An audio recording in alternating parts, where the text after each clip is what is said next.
Owning a console in 2026 is a little like owning a Tesla Cybertruck. I feel as though I constantly have to justify my purchase, that I have to defend my decision to own the bloody thing. Like, why do you even exist? What's with these download code discs? Do we even still have any exclusives? Why did my rent go up? But it wasn't always like this. No. There was a time when you weren't forced to sign lengthy contracts and plug into the Matrix just to be able to play a game. Not only that, but the games generally worked right out of the box, without any installations or downloads. They even ran straight from the disc. Consoles had clear exclusives, and owning one was a no-brainer. And as I looked through the few physical games I still have, and a bunch from my digital library, the same year kept popping up again and again. 2008. Yes, it wasn't a totally great year. A bunch of stuff happened that year that would go on to affect those oblivious kids enjoying Nazi zombies with their mates. Things would never be the same for them. But it didn't matter yet. Nothing mattered, because we had this.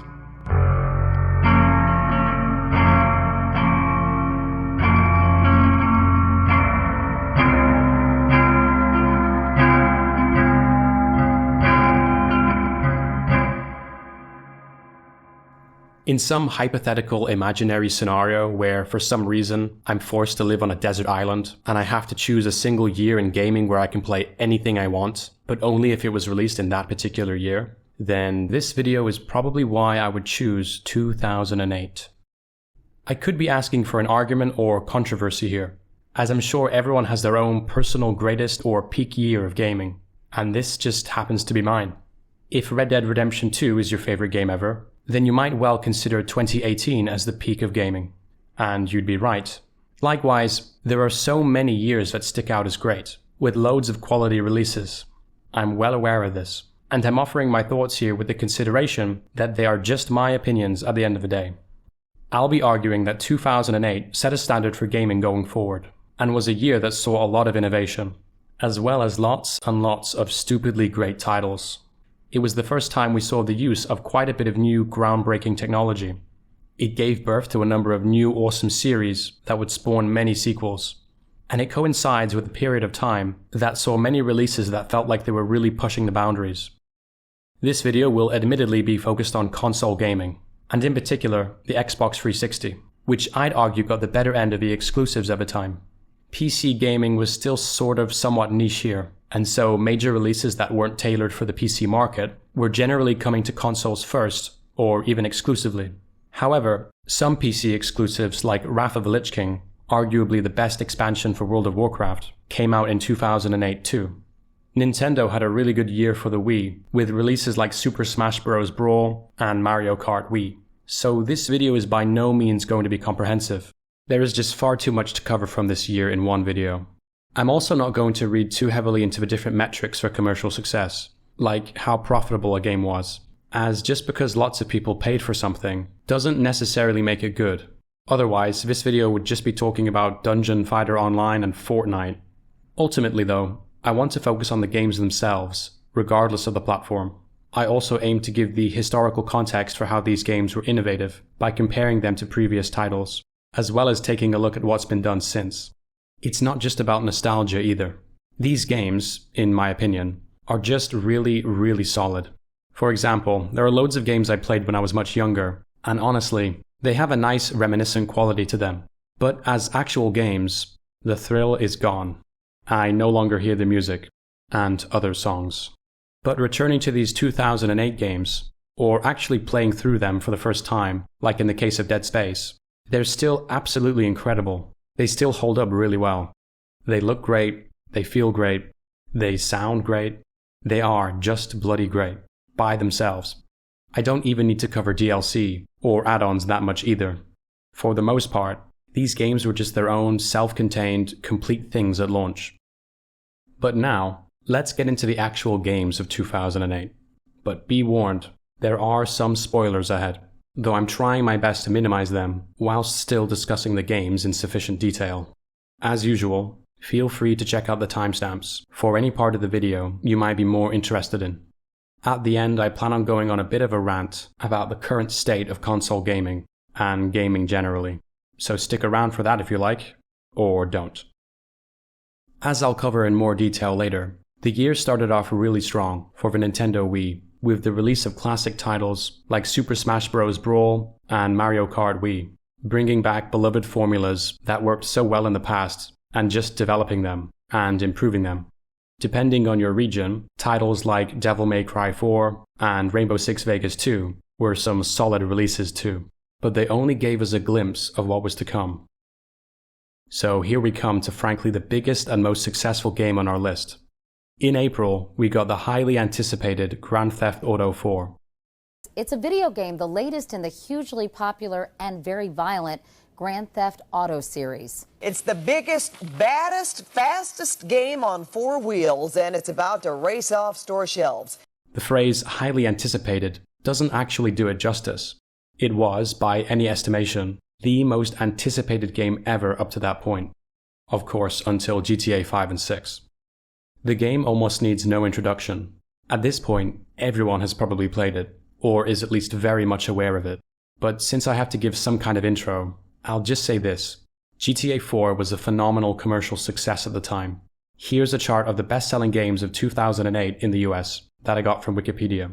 And if we get rid of Wii Play, which came out in 2006, and if we combine the numbers for both PS3 and Xbox 360 releases of GTA 4, as long as my math is mathing here, it's clear that GTA 4 pretty much blew everything else that was released that year right out of the water. But why? These numbers can't be explained with just hype alone.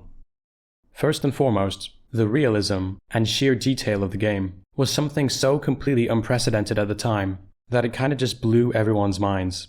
For example, the last major game in the series was GTA San Andreas from 2004, which itself was highly praised at the time for its detail and realistic gameplay. But the shift from San Andreas to GTA 4 in a mere 4 years was mind-boggling. The graphics, physics, just the smoothness of it all. Such a technical jump from one game to the next was a privilege to witness, and I don't think we'll ever see such a monumental leap forward really ever again. As I've stated in a previous video, though San Andreas had a significantly larger map, it possesses nowhere near the level of detail that Liberty City does. The environment truly does feel alive in GTA 4. Every alleyway, staircase, building, and NPC seems so much more unique and dynamic than anything else that came before. Technically speaking, this is the first time Rockstar used their proprietary engine, Rage, which went on to also be used in games like GTA 5 and Red Dead Redemption 1 and 2. Clearly, Rage brought the whole concept of open-world simulation into completely new heights. I'm not an expert on the ins and outs of it, but more than once on this channel, I've discussed one component of Rage, which is the Euphoria physics engine. This is just one of many things that made 4 such a mind-blowing evolution from San Andreas. Here we have repetitive animations, where people fall down in the same ways over and over. A big improvement on this is in the form of ragdoll physics, which is a technique for letting the physics sort of take over once the character falls down or dies, which, whilst a step up in terms of realism and novelty, can often be a bit silly. Then there's Natural Motion's Euphoria, which allows for this seamless transition from predefined animations to this dynamic, realistic reaction, where basically all of these parameters are in place in order for the ragdoll to seem much more alive. So on the one hand, you have your traditional ragdoll physics, where a character will sort of flop around in a limp, dead fashion. And on the other hand, we have Euphoria. And suddenly, we see stuff like people stumbling, grabbing onto things, flailing around in a realistic way. And most importantly, novelty. Lots and lots of novelty. Liberty City itself underwent its very own evolution of sorts. Back in GTA 3 and Liberty City stories, the city seemed to be loosely based on several different real-world cities. By the looks of it, New York, but also places like Detroit and Chicago. It was pretty incredible at the time, but it soon felt very synthetic and crude as the years went on. Unlike the other GTA games from the 3D era, we had the same handful of NPCs, the same few lines of dialogue, and just the shallow nature of it all. Then in GTA 4, it's very clear that Liberty City isn't just a mishmash of different places, but rather it's directly based on New York, sort of encapsulating the most iconic and distinct parts of that city. Everything was totally reimagined and restructured compared to the other games. For the first time, It actually felt alive. We had NPCs pull out umbrellas when it's raining. We could witness out-of-shape cops chasing criminals down the road and arresting them. All the tunnels, bridges, and highways were so much more sophisticated and thought out. There were toll booths. The changes in weather were much more realistic. And then the NPCs. There's such a variety of them. There are these diverse groups tied to different districts, and they do so many little unique things. Yeah, it's true. The longer you play, the more you'll witness the same lines of dialogue or the same kind of events. But again, this was so far ahead of where we were before, and it remains remarkable now, almost 18 years later. Then there's the driving. Say what you will about it being less fun and arcadey than previous titles, and I definitely understand that position. But looking at the contrast between the driving here and the other games, this was unquestionably an achievement in terms of giving it a more realistic feel. For one, it's more challenging. Everything feels much more weighed down by gravity. You have to calculate your maneuvers and turns beforehand, and you are punished severely for messing up. The crashes are dramatic and really frustrating when they occur. The vehicle deformation too, for that matter, is simply marvelous. I'd say it was much better here than in later editions of GTA 5. The way it can dynamically get crushed and trashed, depending on variables like what you collided with, the unique direction of impact, and how fast you were going. It's spectacular stuff. All of this was a commitment to making this game feel more real, and it worked to great effect. Lastly, a quick point about the combat. Shooting was greatly improved, and featured a pretty smart aim control that allows you to zoom in and target specific body parts. You can also use walls, ledges, and other parts of the environment as cover, which is yet another thing that transforms the gameplay experience. The way different weapons had visibly different impacts was neat, and explosions were really awesome now too. Those are just a few of the main things that come to mind for me when I think about what makes GTA 4 groundbreaking. But as an actual game, how was it? Well, it was dark, to say the least. The story broke a few rules from previous installments. We're not really in a gang as such. We don't start off trying to excel in the criminal underworld. Nico is more suckered into coming to Liberty City after he solved this false dream, and then he reluctantly finds himself solving all of his cousin's problems, which quickly gets him on the radar of a variety of figures who decide to put his particular set of skills to work.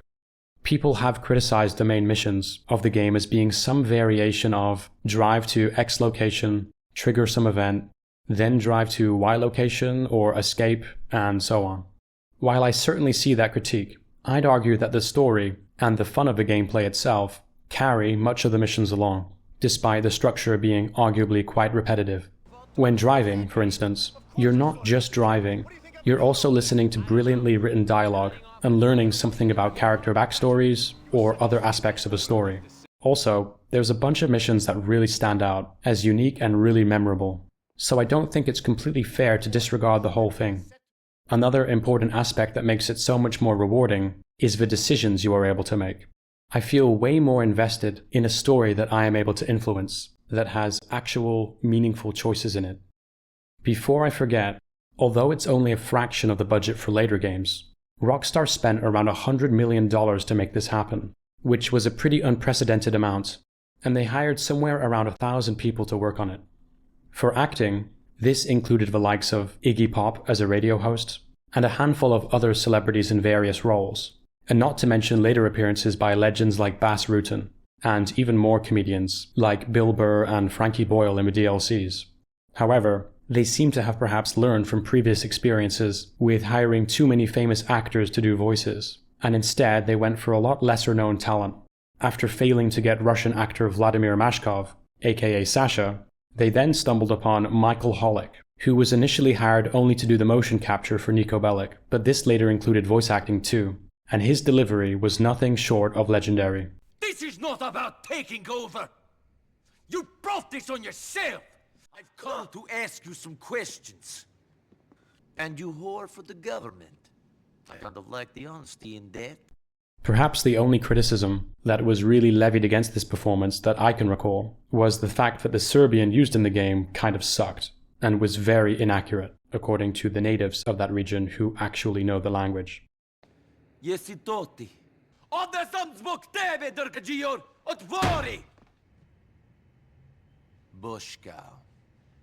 Even the name, Nico Bellic, is apparently not a super authentic name. To be fair, it seems Rockstar wanted to keep Nico's origin intentionally vague, but that also just sounds like a really good excuse. Another aspect that also drew criticism, but was undoubtedly another huge part of its commitment to realism, was the wide range of activities you could do, along with the whole system of getting a call from your friend who wants to hang out, and you not wanting them to dislike you. Nick, it's a long time since I hear from you. You want to go see a show? Sorry, man. I can't do a show right now. I've got a problem I've got to deal with. So you end up going out and doing something mundane with them. Dickhead! Sure! What the? Damn! Stupid idiot in the car! Sorry about that. That is not gonna be me. Again, I understand how you could view this as tedious, but there's a lot of fun within this part of the game, which I think is often overlooked. Ricky Gervais and Cat Williams, stumbling towards a taxi while someone trauma dumps on you, trying to find something semi-interesting to say when you're awkwardly driving someone back to their house after a rather lackluster date. Yes, thanks for a fun time. Goodbye. Hurry up! Open your eyes! Party's rented! Okay, not always all totally awesome, but still, it's all just more relatable than I can remember any other game being. I say that not just because I, too, am a European. The one with the sexy accent. I love riding in cars with you European tops. Let's go, my mysterious European. But because I, like everyone else, am all too familiar with the mundane and unremarkable daily things that people do. And the way Rockstar captured this very normal aspect of life, managed to make it humorous, and then gamified all this stuff, is not something to be sneezed at. Sometimes the satire can be a bit too subtle, and maybe the rewards you eventually get for having your friends like you enough is not quite worth it for everyone. Regardless, I'm still glad this all exists in the game. The mobile phone was an immersive new way to conveniently initiate new missions, activate cheats, and perform various tasks like triggering bombs. Then we've got the TV, the in-game internet with all its hilarious unhingedness, and the legendary radio. The tracks present on the radio are curated with a lot of taste.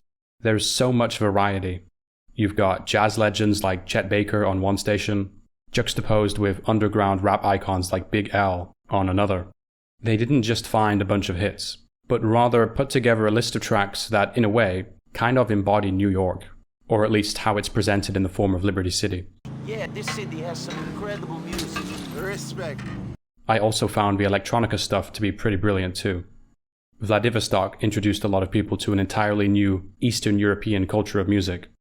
And who could forget Goodbye Horses? Truly top-tier stuff.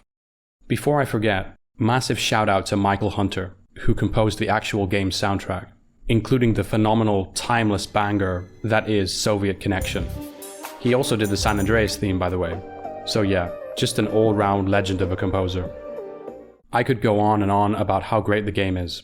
I haven't even mentioned the multiplayer, which provided endless hours of entertainment, exploration of the city with mates, death matches, races, and so on.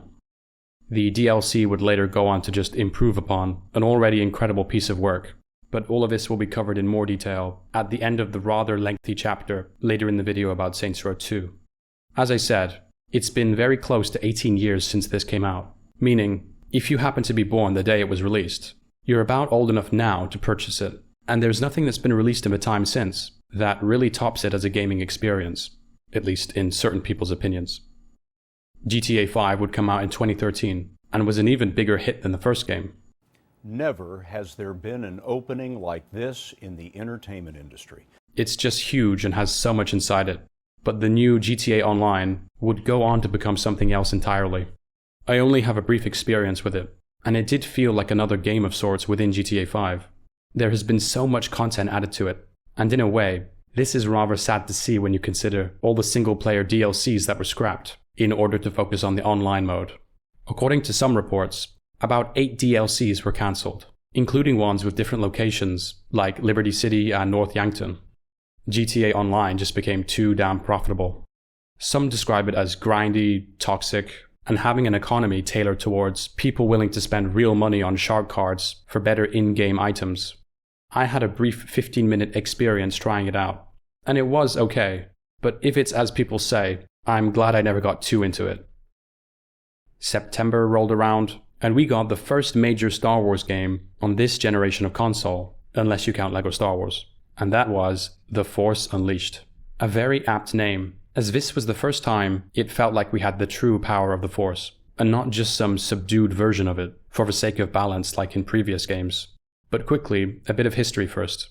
Around 2005, LucasArts announced that they were developing a new Indiana Jones game, and I distinctly remember seeing this being teased around 2007.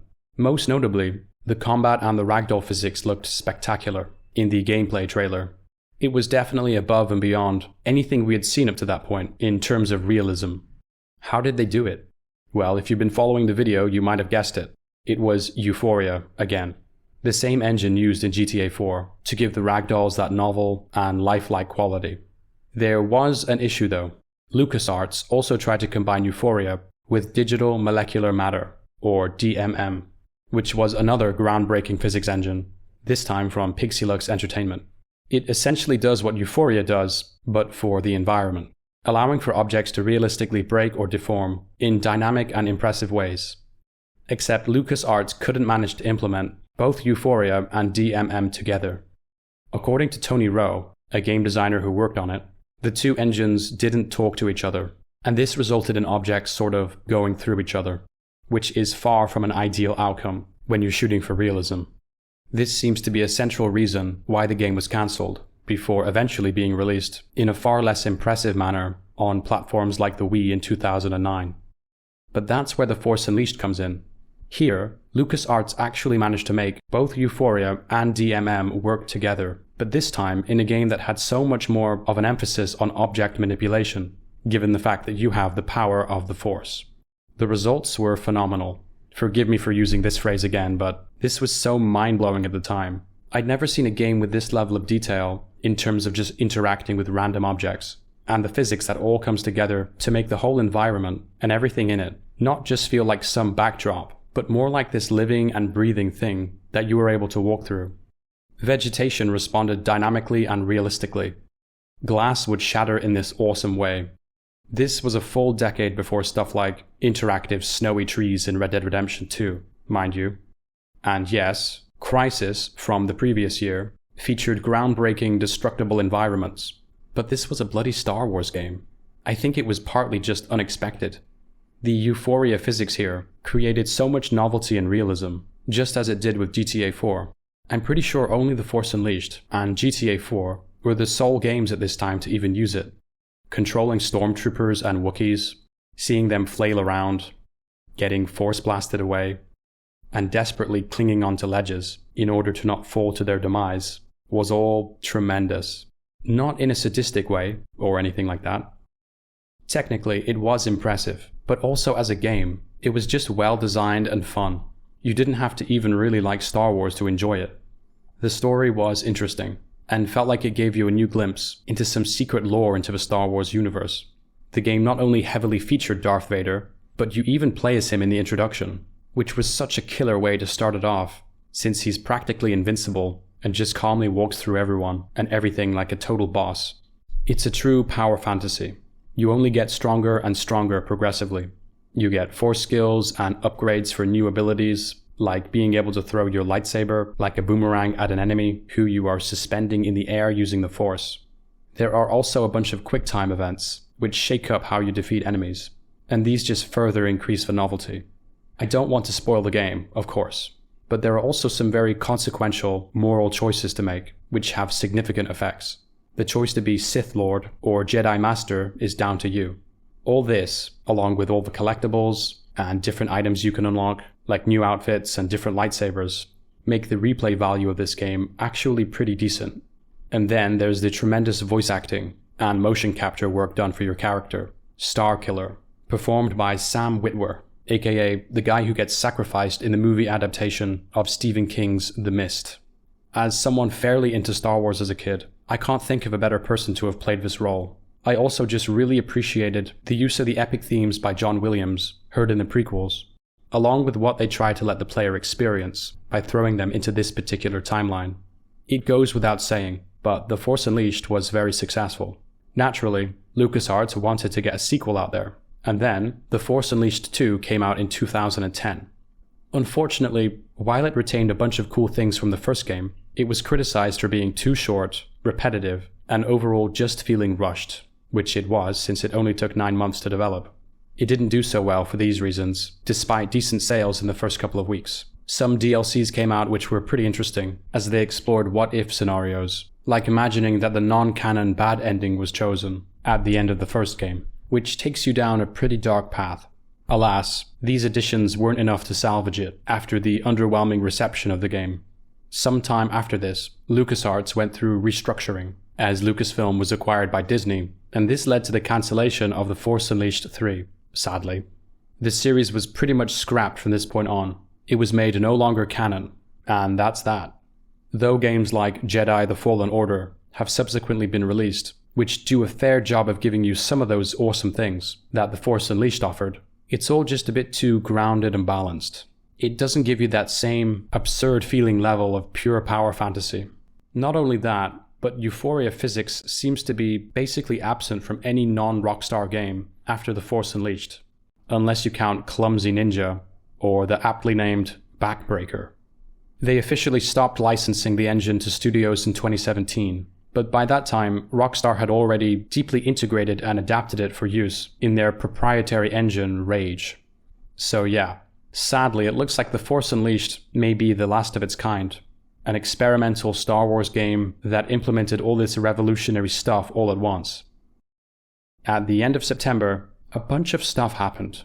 There were a load of things that precipitated that stuff, and there were some serious, long-term implications. But let's not let that detract from this video. September soon turned into October, which would turn out to be a pretty spectacular month for game releases. Before we dive into this one, I need to set the stage a little bit, to try and convey the impact that this series had at the time. In 2004, the groundbreaking, legendary, ridiculously fun GTA San Andreas was released. It felt like a massive step forward for the genre, and gaming as a whole at the time. You could do so much, and basically nothing came quite close. The following year, we got Liberty City Stories, which was great because it was like GTA 3 with the same map, but also a new story and a lot of the old stuff everyone loved. But aside from being available on a handheld console, it was hardly reinventing the wheel, as far as the genre was concerned. Rockstar was cooking up something new and amazing. We just weren't quite sure what yet. In May 2006, Vice City Stories was announced, and that was really cool, because it was Vice City again, but this time with Phil Collins. But still, nothing revolutionary. Most notably at E3, GTA 4 was officially unveiled. That was very exciting, but we still didn't quite know exactly what to expect. Everyone was waiting. The Xbox 360 and PlayStation 3 were released, ushering in the next generation of gaming. Better hardware, better graphics, more possibilities. There was now a vacuum that could only be filled by a new GTA that fully took advantage of all the new capabilities, but we didn't have it yet. Fast forward to August of 2006, Volition would release a game that would capitalize on this GTA-shaped hole in the market. Volition had previously released the Red Faction games, which I remember being quite impressive because it felt like the first time we could dynamically alter the environment in a game like that. It felt very realistic, with a lot of gameplay you might call emergent. It also takes place on a dystopian Mars. More on Red Faction later in the video. Anyway, Volition broke into the open-world crime genre with Saints Row at the perfect time, while everyone was waiting for GTA 4. This was back when you only had to wait a couple years between GTA games.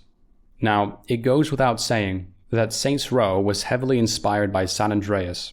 We've got the gang turf wars, the whole tagging walls with graffiti thing, and just the whole game in general is undeniably like GTA. That being said, it was unique in a number of ways. Firstly, you can totally design your own character in terms of how they look. Whereas in San Andreas, there was a lot of customization, but you were still CJ. Here, you can create something that actually reflects you, or maybe someone else, or something else. Second, in order to continue the main story missions, you have to fill up your respect bar, which is interesting as it kind of forces you to play the various side missions that are scattered around to get points. These missions are entirely, all completely ridiculous and hilarious. Way before you became a paparazzi in GTA 5, getting the scoop on some celebrity doing stuff, in Saints Row, you pretty much tried to prevent the paparazzi from getting the scoop on your VIP clients doing stuff in a car. This is quite obviously absurd. The whole game is rather absurd for that matter. Everything down to the NPC dialogue and animations is like the silliness of previous GTA games turned up to 11. Each NPC feels like a character from a comedy sketch, with no real depth to them. This more silly, over-the-top tone of the game is established pretty early in the intro also, where a bunch of different gang members murk each other in exceedingly comical ways. Compare this to the San Andreas intro, where CJ is harassed by the cops and has to head back home, back to the house where there was a recent family tragedy. Even in a wackier GTA game like San Andreas, the contrast is clear to see. There's something dreamy and just nice about the way the game looks also. It reminds me of those highly stylized depictions of video games in stuff like the music video for Red Hot Chili Peppers' Californication, or this commercial I remember seeing, which seems to be parodying GTA. It's hard to explain. It's almost self-aware in wanting to look more like a game, rather than trying to accurately depict the real world. I can't say how intentional it is, but it kinda gives off a GTA in an alternate reality vibe. Another new thing that Saints Row did was the use of ragdoll physics. Okay, technically the Getaway Black Monday had already accomplished ragdoll physics in a sort of open-world crime game back in 2004, but not quite like this. They really made use of the new possibilities of the next-gen hardware. It was even turned into a very fun and memorable minigame for insurance fraud. Another thing I just realized, Saints Row in 2006 utilized a GPS navigation system on the map even before GTA, which I think only had it first in that series for GTA 4. That's another big improvement, as it was always a bit annoying to pause all the time to find the best way to get somewhere. Almost 2 years after Saints Row 1, we of course got GTA 4, which I already covered earlier. It's great. I love it. But not everybody agreed. A lot of people felt it leaned way too much into realism, that it was overall less fun and just too dark and serious compared to other GTAs. Sure, it was a step forward for gameplay realism, but it missed so many of the fun, wacky features of San Andreas. Fans of the series' more goofy and laid-back side were left feeling that GTA 4 was a downgrade in the pure, senseless fun department. I can definitely see how people might find all the dating, the side activities, and even a lot of the missions quite tedious and monotonous. We can't really customize Nico either. There's no hairstyles, only a few select outfits in a few colors, his body composition never changes, and aside from pay and spray, which has a tendency to lock your paint job, we had zero car customization like we had in San Andreas.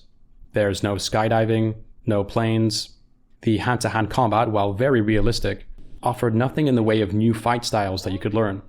Personally, I missed the Combine Harvester the most.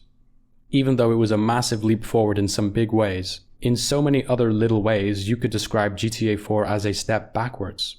And once again, Volition swooped in just at the right time. The hype surrounding GTA 4 was dying down a bit, and DLC that would make the game refreshing still was a while away from being released. It had already been played to death, and Volition knew where fans felt the game fell short, and they had an answer. They released trailers for Saints Row 2, and presented it as a direct alternative to GTA 4, comparing the mundane activities you could do in that game to all the awesome stuff you'll be able to do in Saints Row 2. Volition was publicly saying to Rockstar, "Your time is up. Outside of Japan, no one wants to play a dating sim. You are boring now. We're going to show you what an actually fun game looks like." This was pretty ballsy stuff, considering just how popular and culturally monumental GTA 4 was at the time. But how well did it actually do? What's your problem? My luck can't get any worse. I'm taking all my pent-up shit out. That's the only good thing. Time to disappear! Pretty well, I'd say. It's hard to illustrate the contrast and summarize how the main missions sort of stack up against its rival in GTA 4, but let me give it a shot. In GTA 4, we have the lovable Rasta drug dealer, Little Jacob, who Nico helps in establishing his business. In Saints Row 2, we also have this Rasta guy, except he's trafficking this light bulb drug thing, and you eventually face him in a bizarre boss fight where he has a magical voodoo doll. In GTA 4, we have to help our cousin fight off loan sharks that he's attracted from his gambling debts. In Saints Row 2, we get into this really trippy Kill Bill style samurai sword fight with a bunch of Ronin, who are gangsters kind of cosplaying as samurais. In GTA 4, we have to discreetly make our way into a hospital to covertly poison this police informant. In Saints Row 2, we have to push our old mate Gat out of a hospital while he's still on a gurney, blasting a load of gangsters in the process. In GTA 4, there's a tragic drive-by at a wedding ceremony. In Saints Row 2, there's this over-the-top shootout at a funeral, followed by a live burial. It actually gets pretty brutal at times. There's also this insane kidnapping mission that ends rather horribly, involving monster trucks. This is just really different to how GTA 4 dealt with comparable subject matter with Gracie Ancelotti. Saints Row 2 was everything we loved about Saints Row, just a lot more. There was more stuff to do, more fleshed out and developed activities, and more crucially, it brought certain gameplay experiences that GTA 4 did not. You could fly a plane and skydive, which was something sadly missing after San Andreas. Again, we can customize our character, but there are two important differences. We now have a choice of gender, and a choice of different character voices. Personally, I'm more of a silent protagonist type person, because more of the player character is left to the imagination, which can be less disappointing than what I wouldn't do for a decent pint around here. You're given a few choices, and since I'm British, allegedly, I'm kind of forced to go with this voice. Well, listen, sunshine. I don't care how fucked up your face is. Didn't you just say Gonzalez got thrown in jail? Why would you want to try the same thing? Why does my character sound like he's from the same part of England as Dick Van Dyke? Come on, Mary Poppins. Let's go put the Saints back on the map again. In any case, there are a few smart little things that are done for the sake of continuity between the games which I appreciated. This is mostly in the whole, oh, you were injured and had plastic surgery part of the plot, which explains any differences between how your character might have looked between the first game and the second game. There's a few bits of entertaining dialogue which reference this also. Oh my god, it's you. Surprised, Aisha? What, that you're here? Or that you're talking? Well, for someone who was blown to hell, you look great. Did you do something with your hair? Yeah, I've been getting that a lot. Shit. About time your burnt ass woke up. You okay, Johnny? Yeah, aside from almost getting sent to the chair, I'm fucking great. Hey, you look different. You do something with your hair? Again, it feels self-aware. Like in the first game, other characters will make references to the fact that you never talk. So, you don't talk much, do you? What's with all the questions? Why can't you be like my man over here? On that front, just as with the first game, there are plastic surgery clinics, where you are free to change the way your character looks.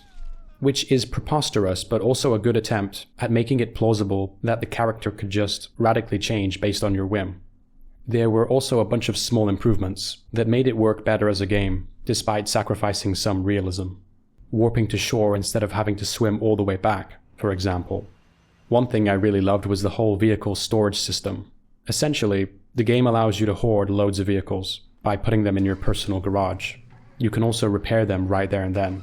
This way you can never really lose your cars, and you can have way more of them, granted you store them correctly.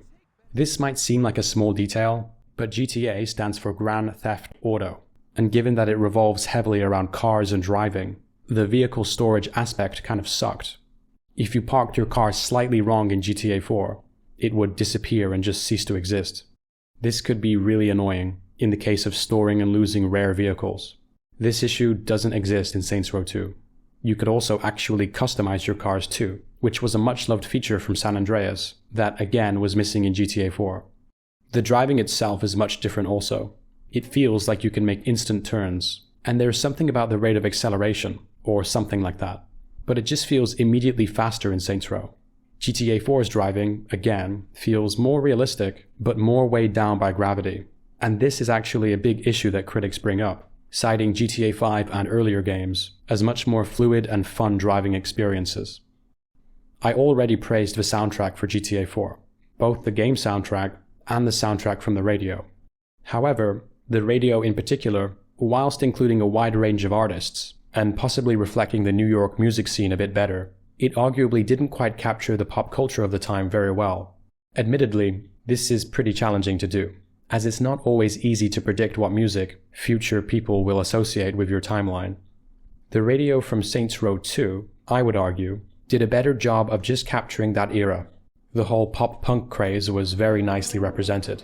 It was a serious step back in time for me, recently booting this game up and hearing the likes of Paramore, Panic at the Disco, My Chemical Romance, and Taking Back Sunday, all on the in-game radio. It's like they really took a snapshot of that era in a very time capsule way with those specific tracks. The rest of the radio is top-notch also. There are loads of 80s hits, like The Final Countdown, and massive props for introducing a generation of teenagers to the genius songwriting of Colin Hay, with Men at Work's A Land Down Under. I'd love to play a bit of Greg Ham's iconic flute solo from that track, but I wouldn't want any Kookaburra See You Next Tuesday suing me for copy wrong. Compared to Saints Row 1, the radio was a big step up in quality, which I believe represented a bigger budget. Saints Row 1 had a decent enough soundtrack, particularly the classic music was well curated, but there was a lot more indie stuff there, which probably reflects the more indie production of the game, and the fact that they had less money to dish out on licensing. Aside from the music, the radio of Saints Row is pretty damn hilarious. I especially enjoyed the hilarious and stupid dialogue from the pompous, classical music DJ who oozes this pretentious vibe.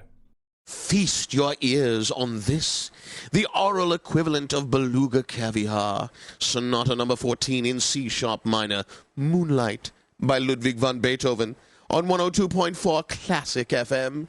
Which reminds me, when drinking wine in the moonlight and walking in the woods, be sure to C sharp or you'll B flat. Another cool thing about the radio in Saints Row 2 is that it, too, is customizable. You can collect these music CDs, or you can buy songs from the store, scratch that, and then you can create your own playlist of songs to listen to on the radio.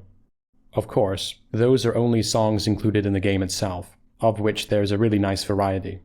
This was another little cool feature that you couldn't do in GTA 4, on the console at least. For the PC version of GTA 4, you could outright make your own radio station, with your own actual songs from your computer, which is a very, very top-notch feature. Yes, the Xbox 360 did allow you to play your own songs while playing games, but it's not quite the same as jumping into a car and flipping through the radio to find your own playlist. Other than that, they just improved a bunch of things from the first game. There's a much nicer range of vehicles here. Of course, there are also aircrafts. The cheats in the game felt way more like previous GTA games that allowed for ridiculous stuff like flying cars or slow motion.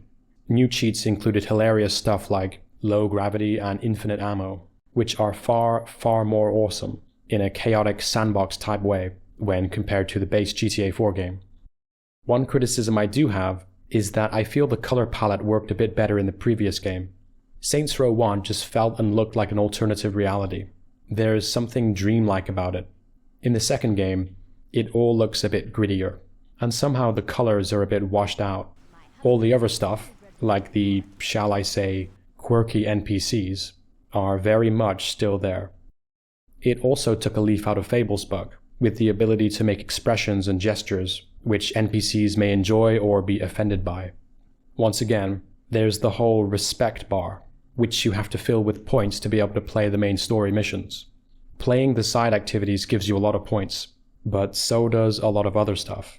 For example, blowing up rival gang members' cars, driving on the wrong side of the road, almost crashing your plane. It's hard to actually list everything that's rewarded in this game. It really gamified the chaos and all the terrible stuff you can do, in a way that GTA games had almost not dared to. For example, in GTA, if you rob a car and someone is still in the passenger seat, they'll get scared and you might feel bad.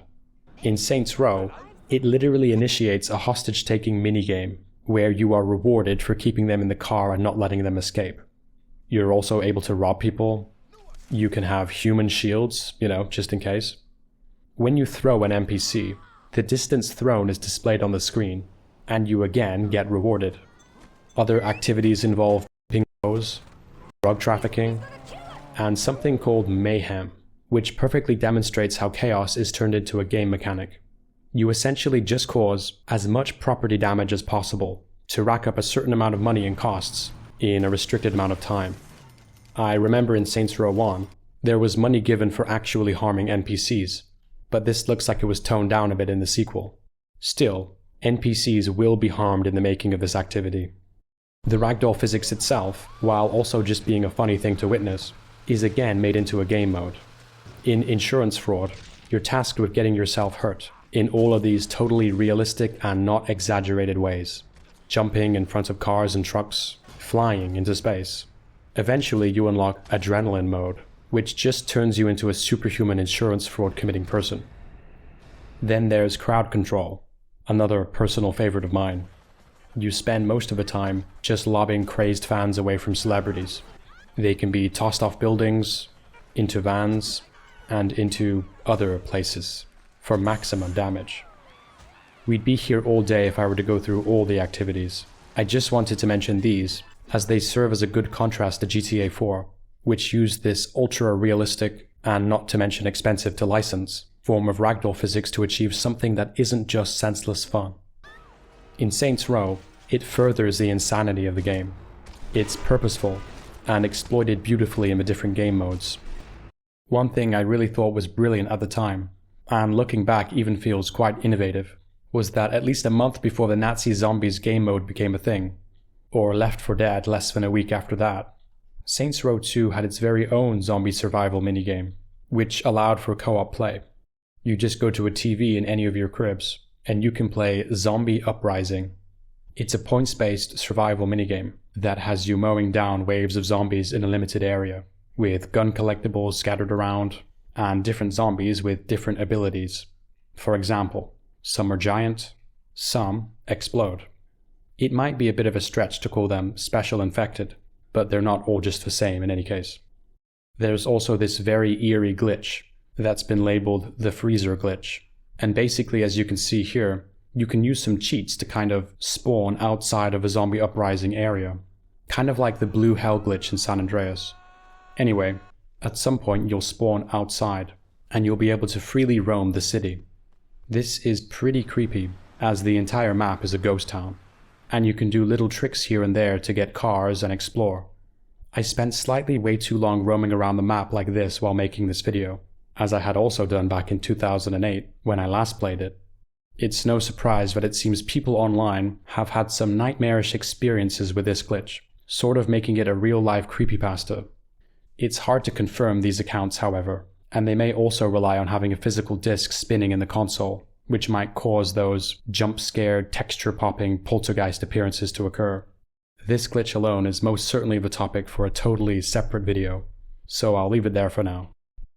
As I'm reviewing my recording here, I noticed that quite a few things were technically sort of done in Vice City Stories first, grabbing and throwing people, whilst nothing like the human shield and ragdoll launching craziness of Saints Row 2 could still be done. There was also a Romero-style mall zombie movie scene mission too, but again, not an actual game mode, and not actually zombies.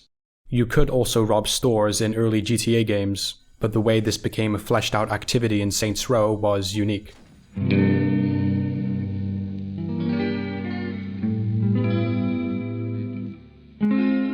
Before I finish this chapter, I'll just summarize by saying that GTA 4 signified a big jump forward for gaming, but can be accused of plunging the franchise a bit too far into the depths of bleak realism and dark, depressing stuff. Saints Row 2 is just exaggerated, over-the-top silliness. Volition prioritized fun and customization where possible. GTA 4 had more choice in terms of meaningful storyline decisions, whereas Saints Row 2 had more choice in terms of pure customization and crazy sandbox stuff. In these ways, both titles, due to their differences, complement each other really nicely. You could almost play them both back to back and kind of get whatever was missing from the other game. Again, Both of these games came out the same year. So what happened next? I've talked a great deal about this game already, because I feel like it's a prime example of how the industry has shifted, and how certain things used to be possible, but not so much anymore. Anyway, it's time to wrap it up and cover the legacy of Saints Row, and what transpired in the years after its release. Do I know you? Saints Row 2 would go on to have a few add-ons, Ultor Exposed and Corporate Warfare being the main ones.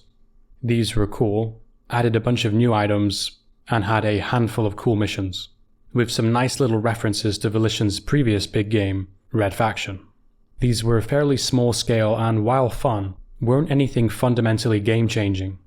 GTA 4 had its own DLC by this time too, The Lost and Damned, which was cool because it was more GTA 4, but it wasn't massively loved, and I think a lot of people were a bit turned off by this jump into a biker gang game. And then, about a year after Saints Row 2's release, Rockstar dropped The Ballad of Gay Tony. Suddenly, a lot of the bleakness and narrative-focused stuff seemed to take a step back for this more vibrant, poppy, and downright sillier take on GTA 4. Oh yeah, and skydiving was back on the menu. So was the tank, another absolutely awesome thing from prior GTA games that had been a miss in GTA 4. The cheats became a lot more fun and hilarious too, with my personal favorite being the explosive punch cheat. It became obvious too by this time that GTA 4 was just stupidly more popular and successful of a game, and the multiplayer mode did monumentally better as a result. All of this would go on to foreshadow the end of the Saints Row franchise, as I'll cover shortly. A couple of years later in 2011, we got Saints Row III. Now, I'll be upfront and say that I played this game, around the time it was released, for roughly 20 minutes. A few things stuck out to me back then that I didn't like. One major issue was the fact that we were now in a totally different city. I get that they probably didn't want to use the same setting over and over, but by this time, the city of Stillwater had become quite familiar and sort of endearing, so to see it swapped out for this strange alien place called Steelport, which immediately felt less detailed and alive, was a bit of a shame. If that wasn't enough, it was a little too self-referential. I remember the stupid GAT mascot costume, for example, in the beginning of the game. The main characters became these weird, cartoon character versions of themselves. The Saints went from gang to these celebrity jokes. They all seemed to lack depth. And I now realize that as nonsensical the first Saints Row games were, they were actually walking a delicate line that balanced this somewhat plausible crime drama with all the silliness and fun. Here it looks like we lost a lot of that grit that was helping to ground the game and avoid it becoming too stupid. Now again, I haven't played much of this one, and I'm sure there are definitely some good parts of the game. I remember the cheats were great, like the one that turned the whole city into a zombie apocalypse. The graphics and gameplay, particularly the combat, seemed like a step forward too. Still, it was clear that the series was changing, and not for the best. Fast forward another couple years to 2013, and here we had GTA 5 about to be released. Everyone was really looking forward to it. It promised to be so much more than anything else that came before. Surely there was no actual competition. And just like that, a month before GTA 5 hit the shelves, we got Saints Row IV. In all honesty, I took one look at the cover and at some of the images on the Xbox Marketplace page, and I decided that I just wasn't going to play it. I know you shouldn't judge a book by its cover, but this was a f***ing game, and I had no idea what kind of game it was. Superman? Independence Day? Destroy All Humans? Star Wars? Whatever it was, it sure as hell wasn't the Saints Row that I knew. I don't even want to make the claim that it was some last-ditch attempt at making some quick money before the release of GTA 5, because surely no one thought this even resembled a GTA-style game anymore. It's like they struggled to differentiate themselves from GTA, and then they were forced into some strange creative directions. It went so far beyond what I think most people had expected at the time, and yet, by all accounts, it did pretty well. It seems Saints Row 2 created great momentum for Saints Row 3 to be the most commercially successful game in the series, and as a result, Saints Row 4 did about 1 million sales in the first week, but it's hard to say how well it did overall. Looking back on some gameplay clips now, I do have to admit it looks like a lot of fun, in a totally escapist way, and I do kinda want to try it. Shortly after this, GTA 5 came out and became such an overpoweringly oppressive success that it just about eclipsed everything else. If Saints Row hadn't already ended with such a huge and sudden transition in genre that the fourth game produced, then GTA 5 was pretty much the last nail in the coffin. It added so much of that senseless fun back into the series that many felt was lacking in GTA 4, and it even dialed it up a lot.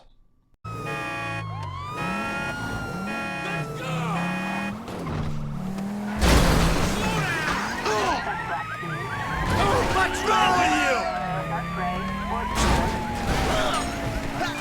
Hello, sweetheart. Hey! Would you listen to me? I'm trying to explain the situation. Hey, I freaked out too here, bud. I don't like seeing heads just pop off like that. Get all lonely out here. Oh, shit. This is not good.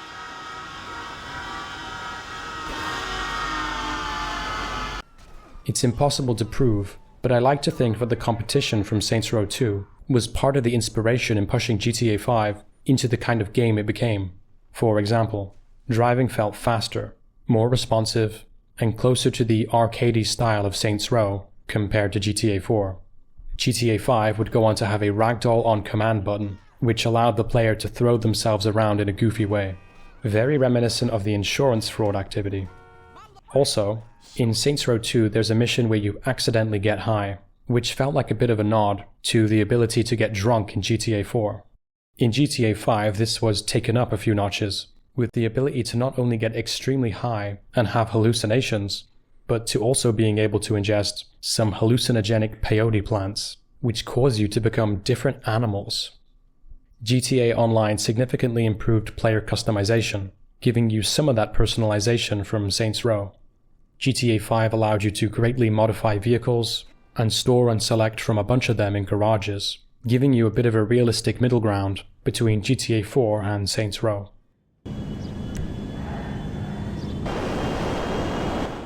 You also had literal superpowers in GTA 5 too, like being able to slow down time when driving or shooting. It was looking like GTA had pretty much beaten Saints Row at its own game. It was highly insane and yet still grounded enough to not feel too shallow. Everything was just much more obviously satirical. It was definitely a big return to form for any of the older fans who might have felt alienated by the recent grimness of the series. Then there's the story. In Saints Row 1, the main villain or rival ends up being a corrupt politician who is trying to maximize his power and influence. In GTA 4, whilst you are involved with the system, in terms of working for corrupt police chiefs, and with the government too in some nefarious way, you were still ultimately up against other criminals, namely Dmitri and Bulgarin. In Saints Row 2, you have to contend with the hugely powerful and evil corporation, Ultor, who we first see pulling the strings of our rival gangs behind the scenes. GTA 5 eventually followed suit, with having an evil billionaire in Devin Weston, along with Merryweather and the FIB as the antagonists of that game.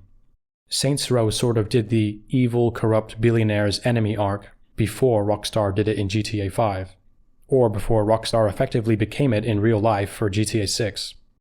And then there's the fact that Rockstar essentially did their own version of the zombie Uprising minigame for GTA Online, where you have to survive against waves of zombies in the church cemetery from the main game. They also brought out an absolute banger of a DLC for Red Dead Redemption, Undead Nightmare, which allowed them to both channel the trippy weirdness that seemed a bit repressed in GTA 4 and the main Red Dead Redemption game, whilst also serving as a truly epic zombie mode DLC. This was so much more than a minigame, as was the case with Zombie Uprising, and how I wish we got something of this scale for GTA 4 or 5. All these things Rockstar brought to the table after Saints Row, and without any new GTA game which lacks X, Y, or Z, there seemed to be really no gap anymore for Saints Row to come and fill. All they could do was evolve and become something that no one really recognized, run the risk of being repetitive, or die. Right, so that's it then, isn't it? End of the story for Saints Row. It was killed by GTA 5 and then never heard from again. Well, not quite. In 2022, it was time for a revival. Volition actually came back seemingly from the dead with a brand new Saints Row game, and it was called Saints Row. Wait. It seems that Volition decided that the series needed to come back to its roots. It was sounding like a good deal, with developers admitting that Saints Row 4 veered too far from reality and from what Saints Row was, implying that we were actually going to get a game that resembled the first two. And to cut a long story short, that didn't happen. The Saints Row reboot was very buggy at launch, and even worse, it seemed to lack a distinct identity. Longtime fans, like myself, didn't recognize it. The OG characters were missing. It seemed to lean too much into young, hip, Gen Z type humor, which probably came off as cringy. Oh, don't give me that look. Rent's expensive. Is this gonna be a problem? I mean, per the roommate code, I'm gonna have to fold her laundry for 2 weeks, but beyond that, I'm golden. By design, it doesn't try to push any boundaries like the first games in the series. Remember how I said that Saints Row 1 and 2 were ballsy? Well, this seemed like the complete opposite. It's hard for me to even really say much more, because not only have I not played it, I also don't have a lot of interest in doing so. Alice Bell of Rock Paper Shotgun wrote a pretty detailed review that I lazily skimmed through, and Alice makes some decent points about how the game is tied down by the connotations of it being a Saints Row game. Though it does have some of that old stuff like insurance fraud, it may be more of a thing to just appease fans. Though I would like to say you should judge this as its own separate thing, without comparing it too much or bringing too many expectations into it, Alice also argues that, whilst fun, it really isn't memorable as its own thing either, lacking, quote, creative purpose. Looking at it, I can't help but agree it just feels indistinct and generic. The gameplay clips you're seeing here are from AF Guides HD, so shout out to that channel for playing this and uploading the full gameplay, because I don't think I could go through with that. I'm just going to end this part by showing the top comments from the gameplay video. As you can see, people really didn't seem to like it too much. It's a shame, because a Saints Row reboot had some good potential to be a safe choice, but it ended up just being either okay but underwhelming, or outright disappointing. Shortly after this, Embracer, the parent company of Volition, decided to pull the plug on them as a studio. There wasn't much of a financial future anymore, with Saints Row, the studio's biggest series, biting the dust. This coincided with restructuring at Embracer, and that's all she wrote. Now there really isn't any serious, what I would consider, direct competition with GTA. None of that competition that brought the best out of those games. There's no new kid on the block that really threatens Rockstar's place, as long as they don't get in their own way. Okay, there are specific titles like the Mafia games, Watch Dogs, and Cyberpunk 2077 that people have compared to GTA 5, but they're all focused on certain mechanics or novel elements, and are distinct enough that they can't really clash with GTA as much as a more old-school Saints Row game would. Volition once pushed the boundaries with titles like Red Faction, pioneering stuff like never before seen environmental destruction with its geomod tech. They also pushed the boundaries of total player freedom with Saints Row, the old Saints Row. So a lot of this video will cover RPGs, but 2008 was also a pretty good year for the horror genre, and that's where we come to Dead Space, which in the UK at least, came out a little bit after Saints Row 2, also in October. Now there is a bit of disagreement online, as if that's any huge surprise, about exactly what genre of game Dead Space is. It's arguably not pure survival horror like Resident Evil. Some argue it's better described as action horror. Perhaps it's survival horror with action elements, or maybe even action horror with survival elements. I'm tempted to just call it a scary space game with cool techie guns that go pew pew and creepy crawly alien bastards that you have to blow apart. But maybe that's also not quite descriptive enough. In any case, it's a horror game with a lot of action, as well as survival, or lack thereof. My initial exposure to this game was through a free demo on the Xbox Live Marketplace. My immediate thought when trying it out at the time was, hey, this is Resident Evil 4, but in space. Now clearly it's a fair bit more than just that, but I do forgive myself for having that impression, because at that time there weren't many over-the-shoulder camera position shooters where you have to desperately fend a load of zombie-like things off. Dead Space, I'd argue, is a very unique game that just has a few clear influences it's adapted quite well. Or at the very least, it really reminds me of some other games in some aspects. The gameplay is comparable to Resident Evil 4 on the surface, and of course it has this Doom 3, Halo Flood, abandoned haunted spaceship vibe going on. The cold digital setting of being stuck, mostly alone on a giant spaceship, will never not be a highly spooky and eerie atmosphere for just about any game. If there were a game where you basically just cleaned a spaceship, but you were by yourself with no one else on board, and literally nothing else ever happened, it'd still be pretty damn spooky. Throw in demon, zombified alien ghoul things, and you've got yourself a guaranteed, panic-inducing horror fest. The game starts off with us getting introduced to our small crew. Things quickly go south, and predictably, we get separated from our crew, who are also at each other's throats soon enough. It starts to feel like Ridley Scott's Alien. Suddenly, the lights go out in a similar fashion to The Suffering during the opening prison cell escape sequence. Darkness goes on to play a pretty important role in this game. The background, by the way, for this whole space exploration context is rooted in interplanetary resource mining. I'm getting a bit of déjà vu here, with Red Faction being set on Mars. I don't know what the writers of these games are trying to get at here. Before long though, we're knee-deep in the action. They come out from practically anywhere. There's no telling how many, or from what direction either. This game is thoroughly atmospheric. I found myself exercising a lot of caution, constantly scanning the environment, and always looking over my shoulder for the next thing to pop out of nowhere. Come to think of it, the way these monsters look, whilst uniquely horrifying, does remind me a lot more of The Thing, rather than, say, your typical mutant, traditional aliens, demons, or really any other kind of monster. They are these weird, zombified, uncanny abominations of humans.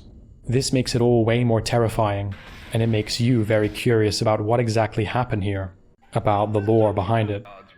The sound design is pretty masterful too, in its ability to perfectly fit what's happening on screen, and in adding even more suspense when you're venturing into new territory.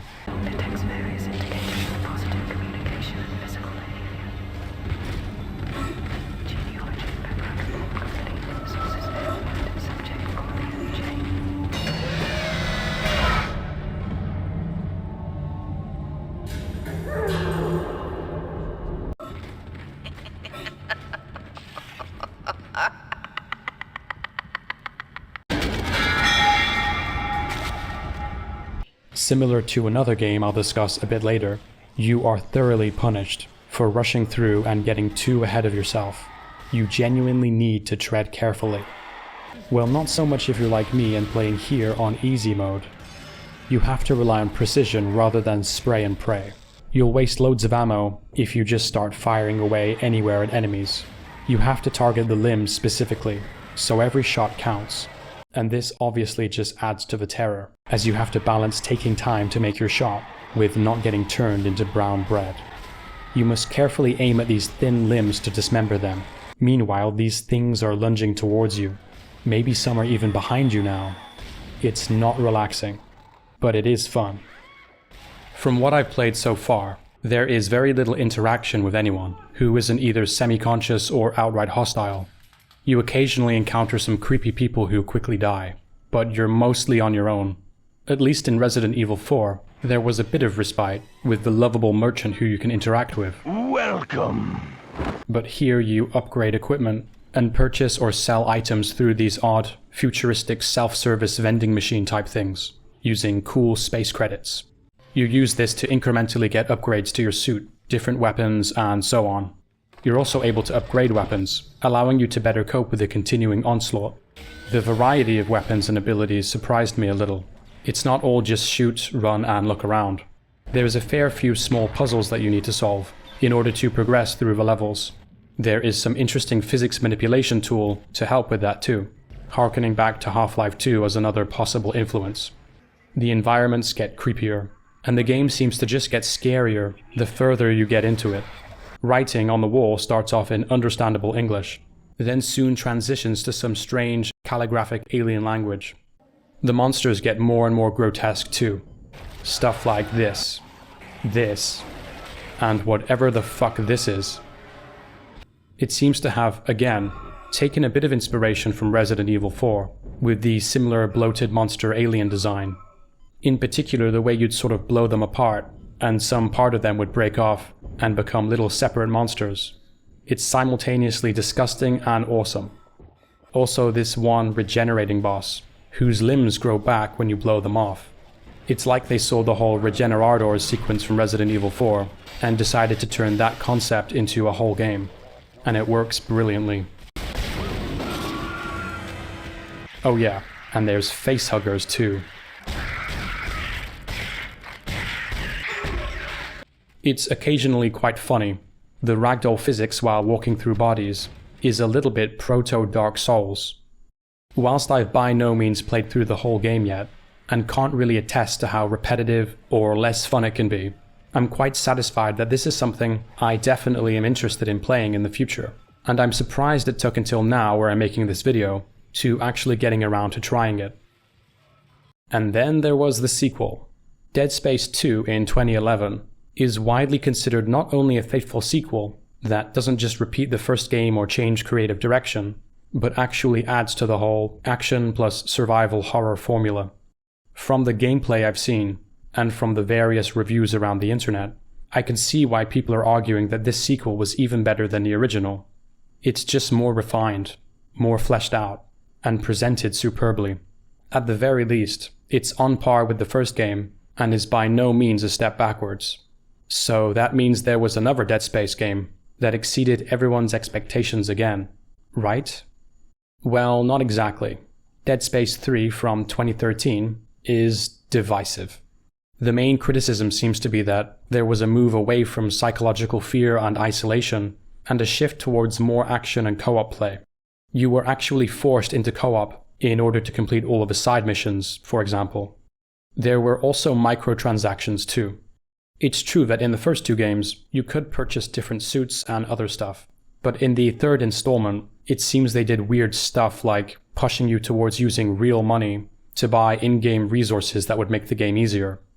Some were quite disappointed with how the DLC was handled also. One add-on called Awakening basically gives you the true ending to the game, which you have to buy after already buying the game. People weren't thrilled. The sales figures reflected this, and it was pretty much the death of Dead Space as a series. Visceral Studios, the ones who made these games, were then forced to close by EA. So the same story continues. A studio has pressure put on it to try and do what is most profitable, going with industry trends to try and maximize the profit, and then you basically lose a bunch of the things that made the game awesome and unique in the first place, and so it ends up bombing anyway. It's a shame, because the series looked like it was on a good trajectory. Then it was all over. Wait, what's this doing here?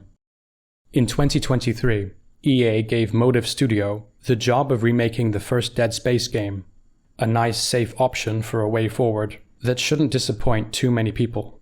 And to be fair, the Dead Space remake looks absolutely bananas. They seemingly rebuilt the game from the ground up, and some serious love and care clearly went into crafting it.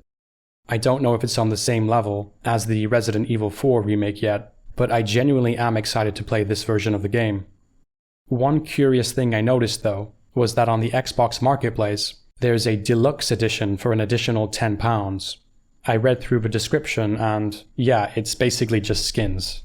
It's not a massive critique I have here, just thought I would point it out, as again, for £10, I feel like we used to get DLC that was just a bit more additive rather than cosmetic.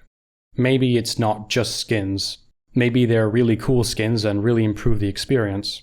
Maybe you can consider it a bit of a donation to let the market know you want more of this type of gaming experience. It is what it is. Come to think of it now, such a remaster is probably what Volition should have done for Saints Row 1, and this might have done well enough that they could have done another for Saints Row 2. Although we would love to see new games in a perfect world, it just isn't a perfect world, and if there's no real appetite for making something new that's genuinely good, then fine. A nicely done remake with a few improvements will have to suffice. Surely that's better than just abandoning the whole thing. And now I'll talk about Fable II, definitely one of the more memorable games of my younger years. But first, I want to lay the groundwork for what led up to its release. In 2004, Lionhead Studios released Fable. It was a sort of fairy tale, Middle-earth type experience. It was charming, innovative, and importantly for me, it was distinctly British. Why do you talk with an American accent when you're talking to these people? I don't know. The dark humor, the range of accents. As someone who spent a lot of my early life in the UK, I really appreciated seeing all these different accents in the game, representing those familiar regions. My poor little boy. We were on a picnic at Lookout Point when he found these strange mushrooms. Is your sister having a party for her birthday? Off playing her own again? Well, at least you've got your father. Honestly, where's that good-for-nothing husband of mine? With some woman, I don't doubt. If you find him, let me know, won't you? Many lovely things! What if your wife finds us? Oh, come here, my little sap. What? I was just, I've never even met this woman. Who is she? The others might. How dare you attack a lady? In any case, Fable immediately thrusted the player into moral decision-making. These weren't ambiguous decisions like in GTA 4, but pretty clear, black and white, good and evil type stuff. The decisions were not only consequential for the story, but they even affected NPCs' perceptions of your character, and other things like your appearance. It had a very memorable and whimsical soundtrack too.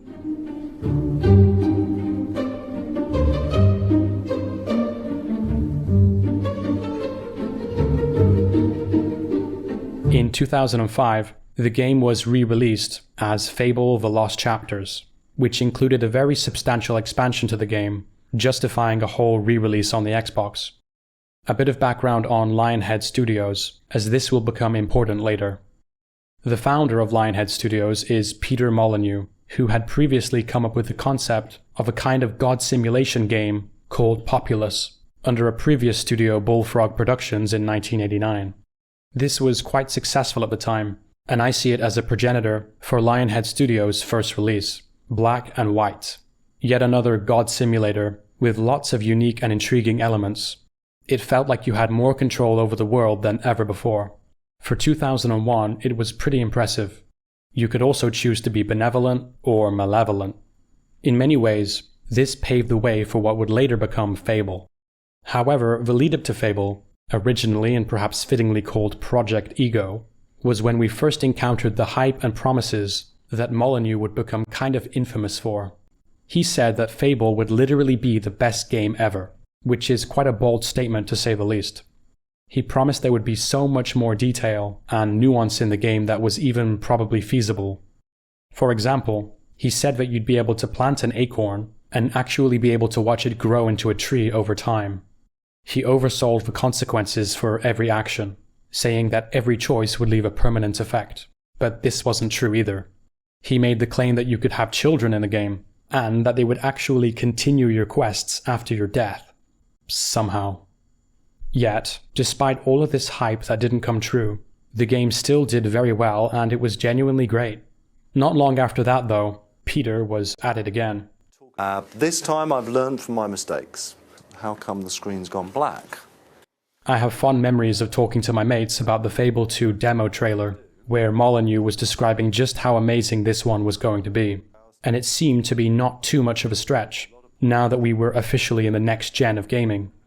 Again, he made the claim that the world would be just so much more dynamic and alive than ever before.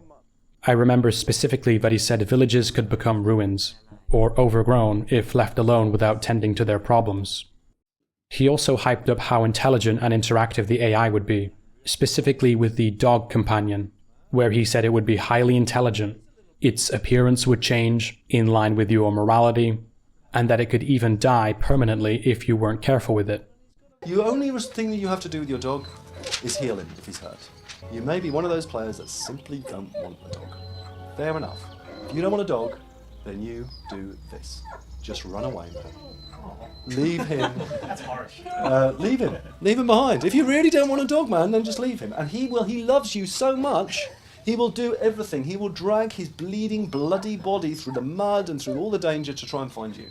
And you may well find an hour after leaving him, he won't do this every time, eventually he'll give up, but for a few times, he'll follow you, and you'll hear, if you're in a pub somewhere, drinking and flirting and playing a pub game, you hear a scratching at the door will open and this bloodied mess of a dog will come in, and everyone will go, who would do such a terrible thing to a dog? And that will have been you. And your reaction that you all just gave there means I win.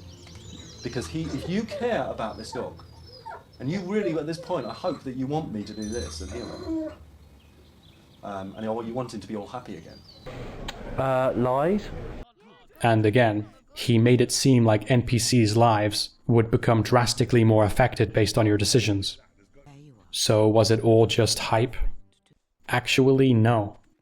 Well, not completely. Fable 2 came out, and it was definitely, without question, much closer to Molyneux' original vision back when he was hyping up the first game. The world was more interactive, and you could interact with more of the environment, which may not seem groundbreaking, but at the time, going up to a fence and being able to vault over it was quite remarkable. Albion felt quite a bit more like an open world, though it was still reliant on there being different regions that you had to travel through and load between. We did get our companion dog, who was pretty smart to be fair, and you could level their skills up, making them better at fighting or finding treasure. But disappointingly, there was no morphing of its appearance, nothing that felt highly intelligent. And it didn't really matter how much you neglected it or how badly you treated it, it couldn't permanently die in the way Molyneux described. The level of realism, I'd say, is appropriate for the game world. That is, in a game where you're casting time-slowing spells, fighting hordes of the undead, Balverines, Hobbs, and these shrieking Nazgul-looking things, I can sort of look past the slightly odd diving animation and any other similar discrepancies.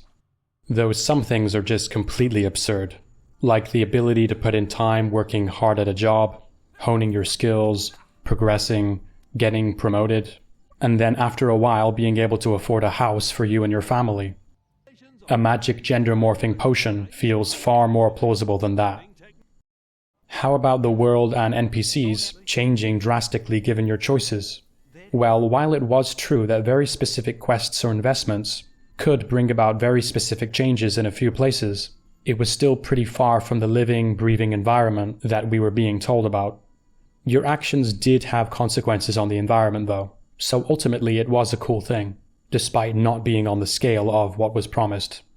Other than that, there were just loads of small things you could do here that never made it into Fable 1, such as the ability to indeed have kids that actually grow up, though not gradually, and they never become adults.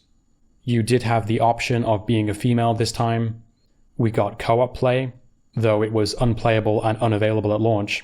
When it did work, it made things quite interesting. I remember being able to see other players online floating around as orbs, and from there, you could enter each other's worlds and help each other do quests and other stuff. Local co-op was also possible with 2 controllers, though it was more like the San Andreas type co-op, rather than split screen, which was quite popular at the time. Many of the old classic parts of Fable 1 were still here. The ability to level up your character's strength, skill, and will, in other words, becoming a Jedi Master, a wizard, a bodybuilder, and so on. You still had demon doors, silver keys, you could get tattoos, different haircuts, dye your clothes. There are a bunch of possibilities, and it feels very personalized just like it did before. They did, however, get rid of the different levels of armor, and the improved stats that went along with them, which I suppose is period appropriate, but I still sort of missed having cool armor. There was the HAL suit from the limited edition, so there's that. The soundtrack was also pretty killer.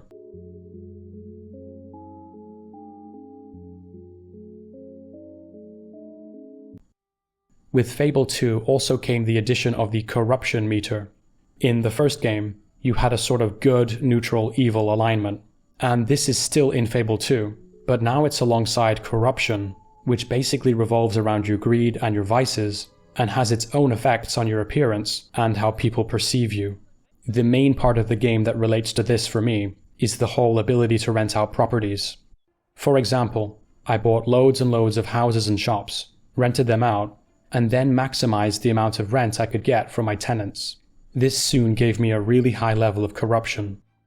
I find it quite ironic that in 2008, we could effectively become slumlords who bought all the property and artificially inflated the prices, in a sense causing a kind of, I don't know, housing crisis?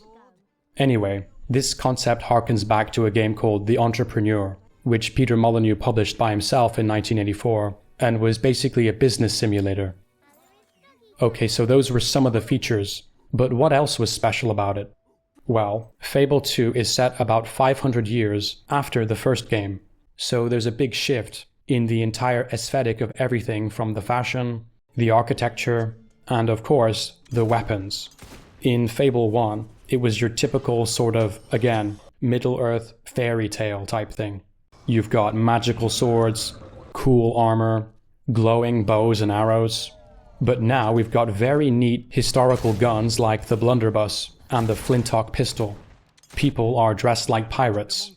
Everything resembles that kind of Enlightenment period in English history in this distinct and cool way. Despite this new look, it's still recognizably a Fable game. It looks and feels like Albion, but not in some lazy copied and pasted way. Interestingly, you can't die and you can't even really fail. The biggest punishment you get seems to be some scars, and you may lose whatever XP was lying on the ground. Once you get to a certain stage of the game, you can effectively max out anything you like. So a lot of the replay value for me is in the moral decisions you can make, which there are now more of. The game is also pretty weird when it comes to saving. You can't really create a bunch of saves to go back and change your decision, which seems to be an intentional thing to encourage people to replay the whole game. The saving system can be pretty troublesome if you, say, decided to save in a weird place and got stuck. But it's ultimately a clever limitation they imposed, as it enhances your playthroughs and makes you more carefully consider the choices which will best suit whichever kind of character you're going for. I almost forgot to add, they made the perfect choice by getting Zoe Wanamaker to be the voice of Teresa. At the end of that week, you and your little sparrow would be no closer to your dream, no closer to the inside of that beautiful castle. Well done. Your actions continue to shape the world. And so our story begins. So yes, an all-round great game. But our story doesn't end there. The next year we got some DLCs which were pretty good. One of these add-ons brought back some cool armor which was a bit missing from the base game. And the year after, in 2010, we got Fable III. It took me a while to actually try this one out at the time, and I remember booting it up, playing it for a few minutes, and I just sort of stopped playing it and never tried it again. I just didn't recognize it as a Fable game. It seemed to go against the established formula for the prior games, which both had you start off as a kid. Here, you're already an adult. It's like you somehow missed a bunch of the story. Moreover, you are a prince or a princess living in a castle at the start. It almost felt like a bait and switch. Your character actually talks too. And the king has been too preoccupied to treat you as he should. Which also felt like a violation to me, since the hero protagonists of the earlier games had very few words to say, aside from, of course, follow and wait. To be fair though, in the process of making this video, I did in fact give Fable III a second chance. And after a short while, to my surprise, I ended up really enjoying it after all. It follows very cleanly after the second game. It has all the old Fable-y things we know and love, and seemingly more of them. Yuck! Your hands are sweaty as a hog's arse! There are some quality of life improvements over the second game. For example, being able to immediately snipe and aim at enemies with the gun without needing to first level up those skills. There are a bunch of new and quirky mechanics. The graphics are definitely better and it feels much more fluid. And it's rather amusing hearing John Cleese's voice every time I pause the game and enter this, not quite pause menu, but more like pause play area. Ah, hello. Now, included in the sanctuary is a dressing room. Step through and I'll show you. I recommend this item. Though people still consider it inferior to the previous titles, it's very much a Fable game, which I look forward to playing properly. After this release, there were several odd Fable spin-off titles, like Fable Coin Golf, some Windows Phone game. Also Fable Heroes, a strange little fighting game that uses some Fable imagery, like Jack of Blades. And then there was Fable The Journey, a Kinect game which, from what I understand, utilized technology that was initially intended for a previous lofty project called Milo, which involved even more promises and hype from Molyneux, during a rather suspect tech demo that frankly would require its own hour-long exposition to fully cover. The important thing is that none of these titles really did all that well. At some point after this, Peter Molyneux left Lionhead Studios to pursue more creatively rewarding ventures, which didn't totally go that well either. Then, in 2014, they did the safest and smartest possible thing by, you guessed it, releasing a remake for Fable 1, called Fable Anniversary. Despite the art style being just a few degrees off from the original aesthetic, in my opinion, and it still being just a bit buggy and stuttery on the Xbox, I appreciate that they went back and tried to revive the game for modern hardware.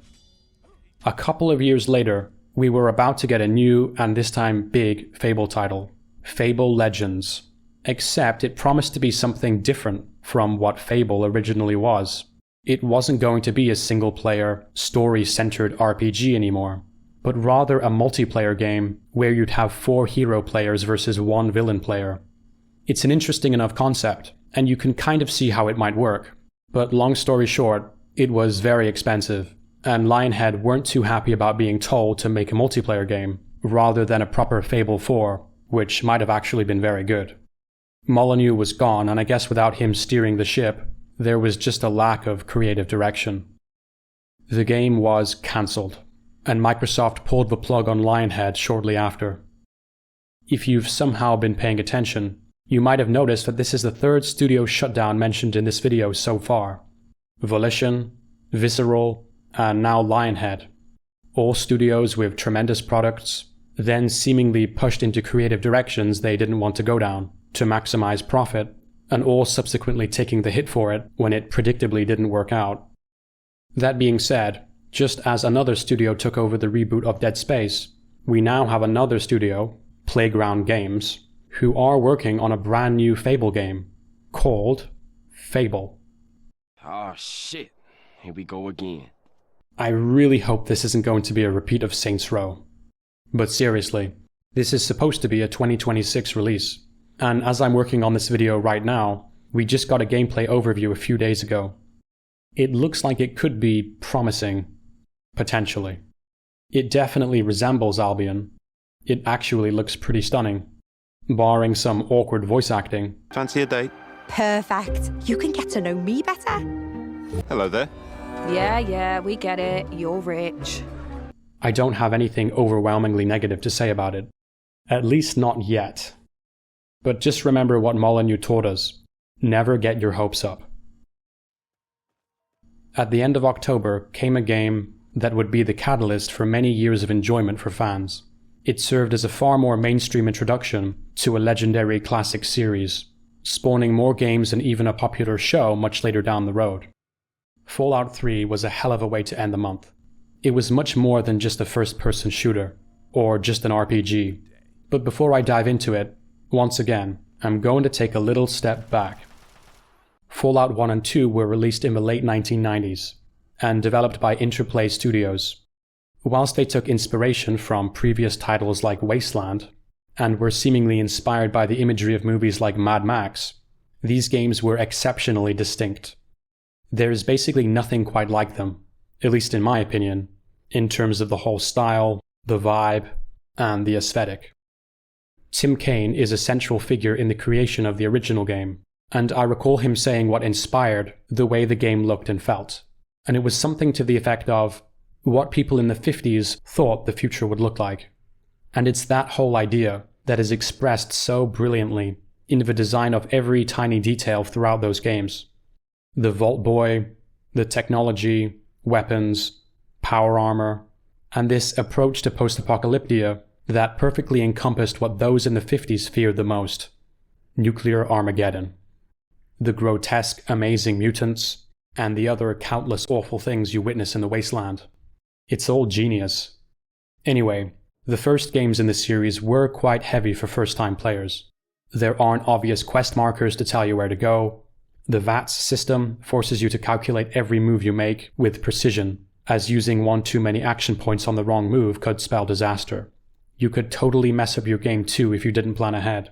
You can make it impossible to progress if your character's skills, for example, aren't chosen purposefully. It's unforgiving. You have to contend with stuff like radiation poisoning that, if not addressed in time, would certainly be your demise later on. The radiation has taken its toll. Your death was lingering and extremely painful. Your adventure is done. The first game also had an invisible time limit, which meant you couldn't screw around too much. These Fallouts, like the aforementioned Black and White, were some of the only games I could run on my crummy laptop back in the day. But despite it running perfectly, I didn't get very far. I'm not even sure I got past the rats at the start of the game. And yet, I later found that these games are very enjoyable. You can really specialize and make a variety of characters with unique traits. A low intelligence character will give you hilariously stupid dialogue options, whereas you can find all kinds of non-combat solutions to problems if you're eloquent and smart enough. You could also be, how can I say, highly unethical if you chose to be. They get very dark, and darkly humorous. The wasteland truly feels driven by the consequences of your actions, and in the second game, you can get a nifty car. After the release of Fallout Tactics, and the subsequent scrapping of Fallout Van Buren, Bethesda ended up buying the IP for Fallout. Bethesda at that time were mostly known for Morrowind, and of course Oblivion, which was the first game I remember playing for the Xbox 360 in 2006. These games were similar to Fallout in terms of being RPGs with a range of possible character builds and skill sets, lockpicking, speech checks, a big open world, a lot of consequences, and so on. But the gameplay couldn't be more different. How could you even do VATS, for example, in a 3D first-person Fallout game? Surely it wouldn't be the same. Well, somehow, Bethesda turned this into this.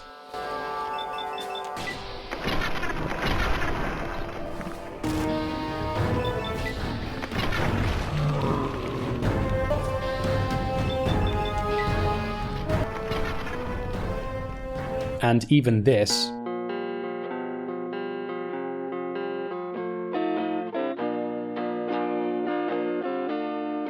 into this.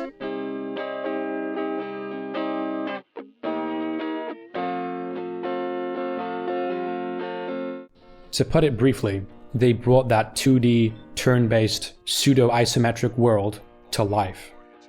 The environment was breathtaking at the time, and is still phenomenal and just so rich in detail. Those old talking heads that were a charming feature are now this more lifelike, interactive experience. The transition between the two feels very authentic and is just so masterful. I'm really glad they kept this aspect of dialogue similar to Oblivion. It's like everyone has a story. Everyone can like you or dislike you based on some slightly different dialogue choices. This is such a huge part of the game. And while legends like Wes Johnson, aka the Imperial Guard and like half of the voices in Oblivion, "Stop right there, criminal scum!" would voice notable characters like Mr. Burke and super mutants. My. Just when I had all but given up hope. We also had Liam freaking Neeson as your dad in the game. But I can't begin to tell you how disappointed in you I am. I can't begin to tell you how disappointed I am in you. I can't begin to tell you how disappointed I am. Ron Perlman was brought back too as a narrator. War never changes. And the audio just gets better from there, as now we come to one of Bethesda's most genius additions to the game, and that's the radio inside the Pip-Boy.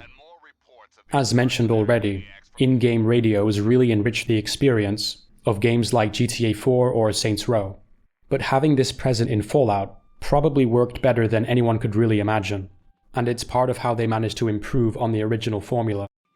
For example, Maybe by the Ink Spots was maybe the only actual song I remember being featured in Fallout 1. and it's back here on the radio, but now along with classics like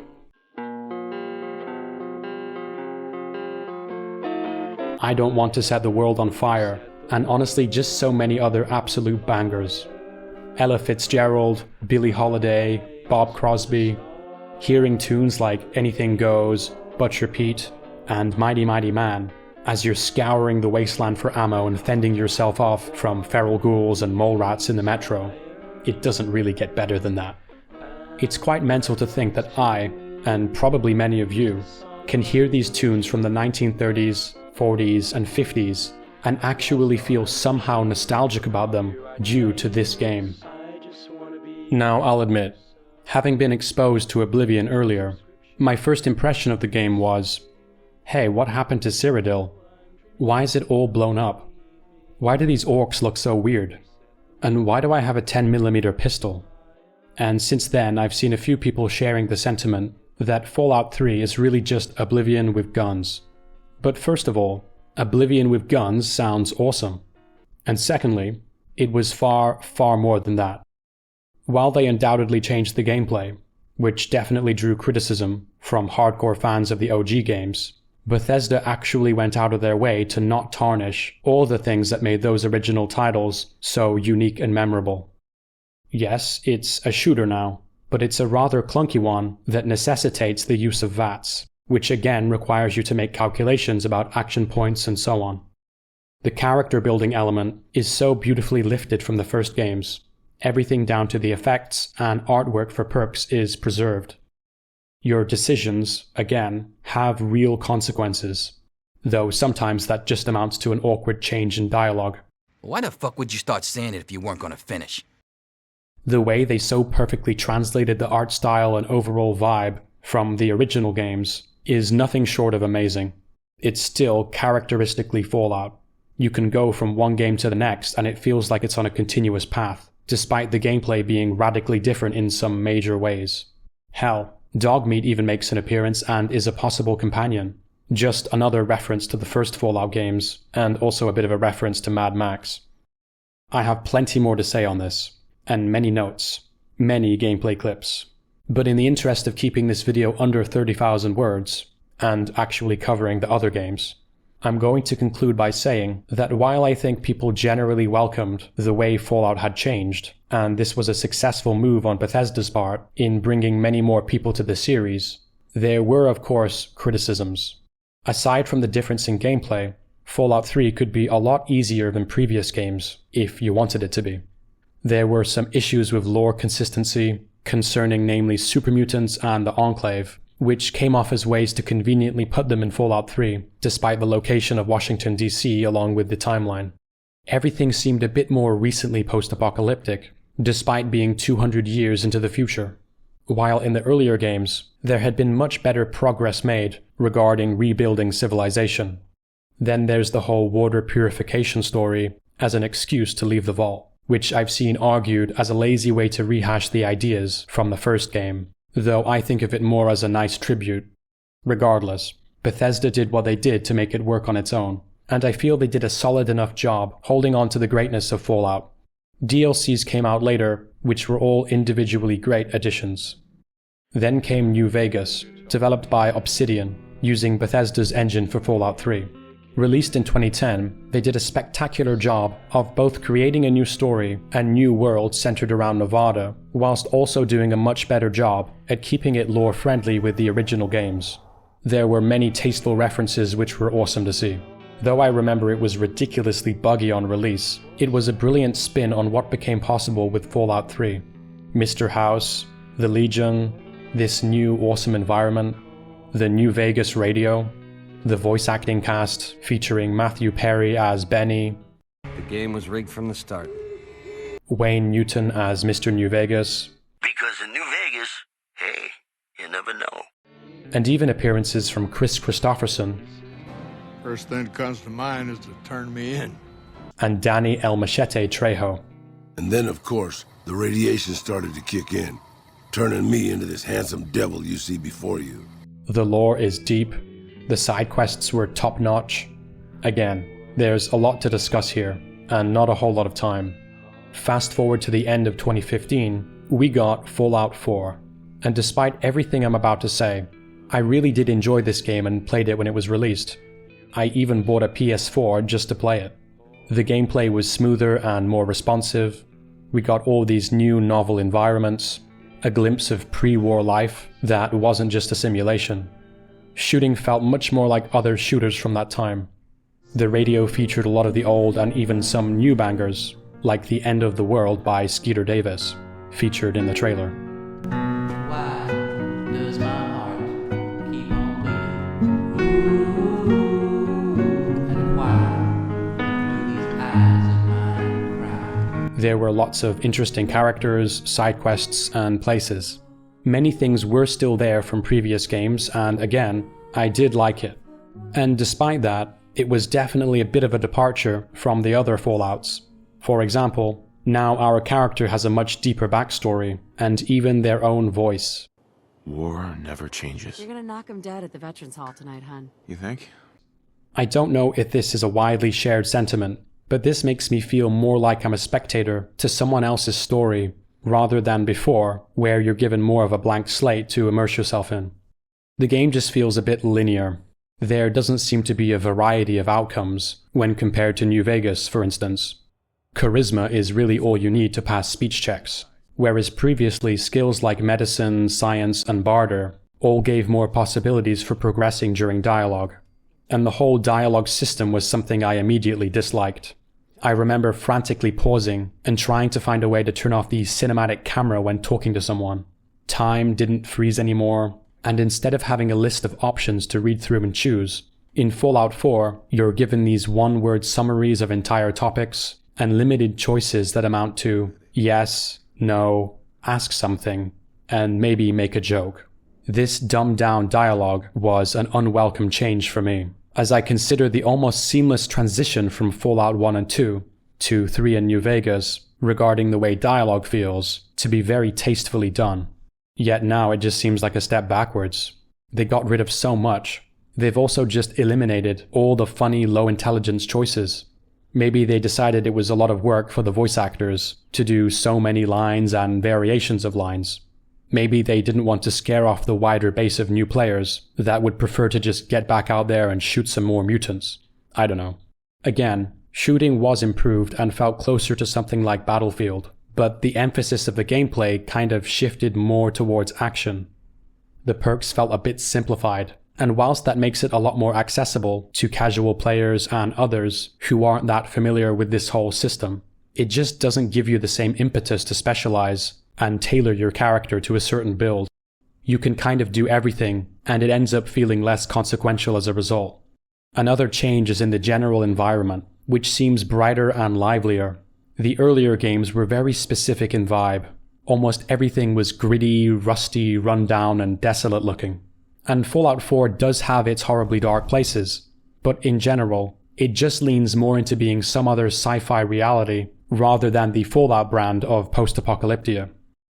There are some more things I have mixed feelings about, like how they changed power armor from being something you had to get to a certain point in the game to receive training for and achieve, to this temporary, overpowered juggernaut suit that runs on fusion cores that you have to scavenge for. Other things I simply don't like. Don't get me started on the factions and settlements, which honestly I just completely ignored, because it looked way too grindy and not enjoyable whatsoever. There are some other small things too, like the fact that Ron Perlman doesn't narrate the game, weirdly, and instead they gave him some small role as the anchor on TV during the intro. What? We seem to have lost contact with our affiliate stations. All that being said though, I really enjoyed the game overall, and of course mods can be used to restore many aspects of those older Fallout games, such as muting your character, freezing time, and showing full options for dialogue. And in all fairness, Bethesda even made these mods available for those on consoles, so that's definitely a positive thing. But I digress. Just a few years after Fallout 4, we got the online-only, live service Fallout 76. And if 4 was a departure, 76 was something more akin to a spit in the face to fans of the series. Todd Howard famously said in the lead-up, "It just works." And one of the great things about having a fully dynamic game engine is all of this just works. I'm not kidding. Then, when the game was released, it was the most unbelievably broken and buggy clusterfuck you could imagine. Or so I'm told, since I only gave it a go around 2021, when I was desperately bored after being stuck in the house for weeks on end. It was recognizably Fallout, sure, but I didn't enjoy my brief experience when I tried it. The radio was nice and quirky, I guess. The map wasn't half bad either. But come on, when you've got $100 yearly subscriptions to improve the game, and some in-game currency that costs real money, limits that prevent you from progressing fast, endless grinding to get good items, and so on, then you've just totally lost someone like me, who has thoroughly enjoyed literally every other Fallout game. But yeah, maybe it's just not for me. Perhaps it is quite good. I know they've introduced a lot of updates to improve the experience, and by all accounts, it's a lot better now. Maybe some of you can comment on your experience, and whether you think I'm missing out on anything here. But I've taken a look at it and I see nothing worth liking. Fast forward to the present day, and the most substantial and actually enjoyable looking Fallout release has been the entirely fan-made Fallout London, which is completely free, by the way. To further emphasize how it feels to be a console gamer these days, there's basically no possibility that this will come to consoles. There are real technical problems which make that unfeasible. But even if it were easy, there would really be no incentive for Bethesda to make this available out of their own pocket. Aside from, making lots of people really happy whilst restoring everyone's faith in them. Other than that, the latest edition of Fallout 4 has just dropped, and this is all the rage on the internet now, with so many people sounding very pissed off about it. It's broken many existing mods, improvements that people expected aren't present, performance issues, corrupted saves, and yeah, just a load of bugs. Overall, this felt like a massive cash grab that offered nothing new of value. Why not remake Fallout 3 or New Vegas in a similarly detailed way to how Oblivion was done? Maybe they don't even have to do that much. This just feels like the lowest effort for the highest cost. Lately, I keep getting reminded of a certain scene from Godfather Part 2, from the beginning of the movie where Michael Corleone is talking to this senator or congressman about setting up his casino. The exchange goes something like, "The fee for the gaming license is only $15,000. Now, why would I ever consider paying more than that? Because I intend to squeeze you. You see, I don't like your kind of people." I already bought Fallout 4 at launch for the PS4. I got the Game of the Year edition later for the Series X. I still really like the game despite the different directions it went in. But why would I ever consider paying for it again? Much less paying for a version that corrupts my save and doesn't even allow me to use the few mods that Bethesda has granted me the privilege of being able to download. Fallout London would be something actually worth paying for, and it's free. And with the next Fallout game being perhaps a decade away, that pretty much wraps up this chapter on Fallout 3. At least the community is keeping the series interesting and novel, with new ways to play the old classics, and just so many cool little changes, as well as huge overhauls, which totally reimagine and transform the experience.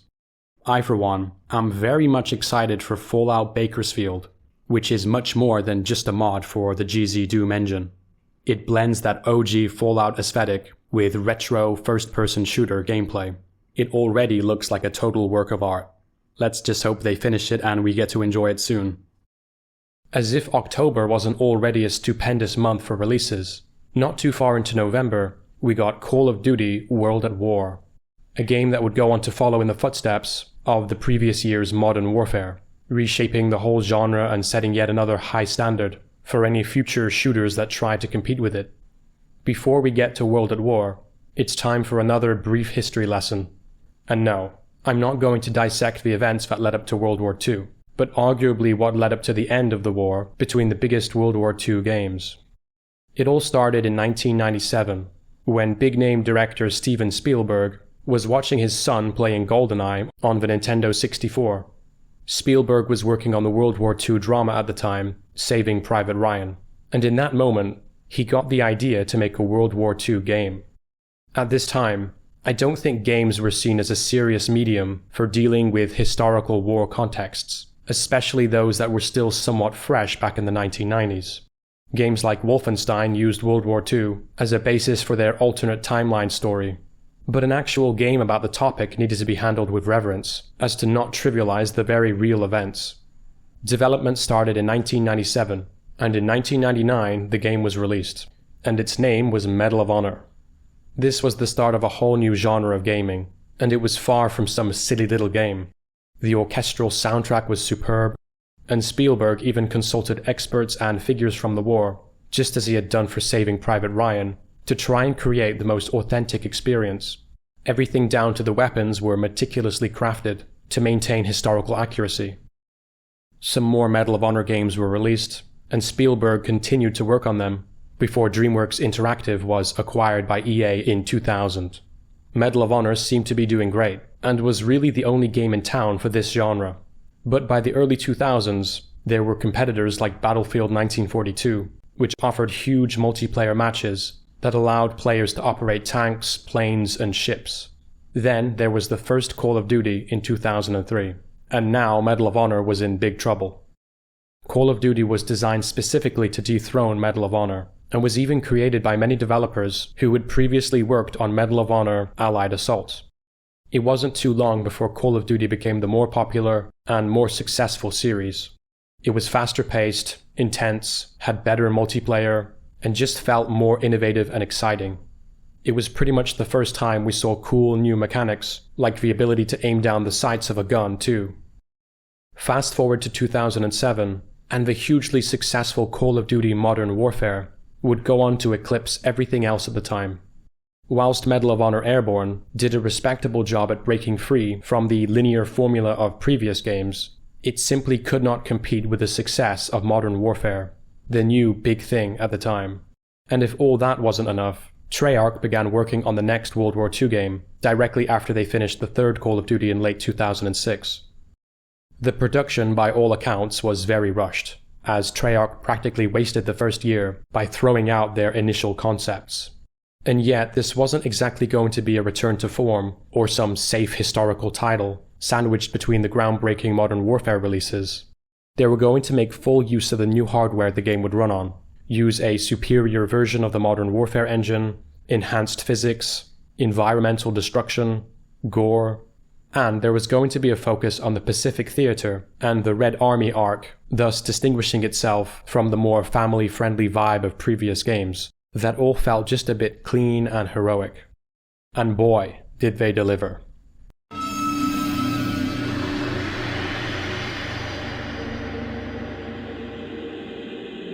That main menu alone, and the haunting theme playing, immediately lets us know that we are, in fact, not in Kansas anymore. As we boot up the campaign, we find ourselves in deep trouble already. We've been captured by the Japanese and taken hostage, and they aren't being super nice, to say the least. Our buddy refuses to talk, so he's the first to go. Just before it looks like it's our neck too, Corporal Roebuck and the guys come to the rescue. Now it's showtime. With the bad guys identified and our objective outlined, we sift through bayonets and bullets to make it through the island. We have to contend with the jungle, booby traps, and ambushes from camouflaged soldiers playing dead. We're just a few minutes in, and this is already a visceral nightmare that we're trying desperately to escape from. We pierce the gasoline can and light a match on the trail it leaves to blow up the car. Then we need to set the explosives and get the hell off this island before we all get blown to bits too. But not before we narrowly escape death, that is, after this Imperial Army soldier lunges at us and takes a slice at us. Sergeant Sullivan comes to the rescue, and we're dragged onto the boat and escape just in time to see the explosions going off in spectacular fashion. Now that, my friends, is what you call a bloody intro. Absolutely no time is wasted in throwing you straight into the action, and the entire tone of the game is established right there and then. Booting up the next mission, the loading screens are used for maximum effect. They are these cleverly animated, infographic-style short movies that tastefully use archive footage to very concisely and effectively give you an understanding of the context behind this part of the story. And if the first mission wasn't enough, then this is like out of the frying pan and into the fire. The build-up, the bullets whizzing past. It all feels like something terrible is about to happen. And before we know, it does. There's the ringing in the ears, the dizziness, before we get dragged out of the water and start dropping coordinates for our artillery guys to help us advance. As we progress farther inland, slices of dialogue in between chaos, we get to make use of the flamethrower, which burns enemies and the surrounding terrain in horrifyingly realistic ways. I could narrate the whole game like this, but it's probably better if you go ahead and play it for yourself. But first, let me quickly show you how to get the ray gun.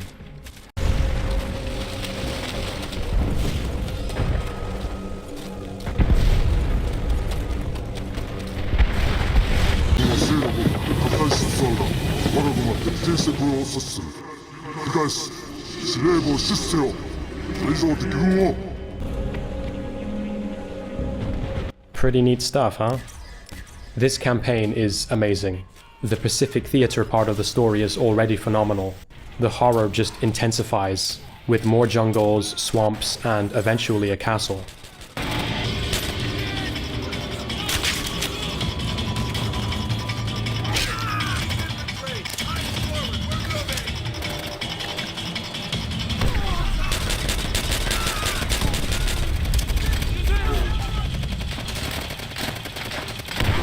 Then there's the mission where you have to contend with kamikaze pilots and warships as a machine gun turret operator on a flying boat. But then there's the other side of the campaign, the opening of which is one of the most unforgettable and downright dark. Vendetta sees us crawling through bodies in the ruins of Stalingrad, making our way towards the man, the myth, the legend himself, Dmitry Reznov. We get a sniper rifle, a few bullets, and then we have to use timing to carefully take out the German soldiers patrolling the area. And also a pesky dog. We make our way through these ruined buildings that all have a story to tell. We play cat and mouse with another sniper, then we escape from the enemy trying to force us out of our position, so we can make our way to General Amsel. It's like Enemy at the Gates, but on steroids and turned up to 11. The missions only continue like this. Never before, or really since, have I seen any game capture this conflict in so much gruesome detail, and just the sheer brutality of it. And I haven't even covered the carnage of a tank mission, or the onslaught of grenades in the final missions, where you're pushing towards the Reichstag, which I remember completing on veteran difficulty back in the day, and experiencing the strangest mixture of massive frustration and what can only be described as pure, exhilarating fun. Where are they coming from? Why are there so damn many? I want to conclude this discussion about the campaign, but so many cool little details keep coming to mind that I feel are worth a mention, like the whole situation with Chernov's diary, and the way your actions determine how you're written about, and other meaningful choices that serve as the icing on the cake of a campaign that would have already been more than great without them. Then there's the death cards, kind of similar to Halo 3's Skull system, where you essentially collect these cards throughout the game, and then they could be activated when playing the campaign on co-op mode. This just changed the gameplay in some challenging but also silly ways. Okay, that's all I'll say about it for now. If you haven't given it a go, and you think it looks good, then just play it. That's all I'll say on the matter. I do want to take a second though to talk about the whole sound design of the game, which is nothing short of, again I have to use this word, masterful. To the satisfying way weapons sound and have this kind of cool feedback to them.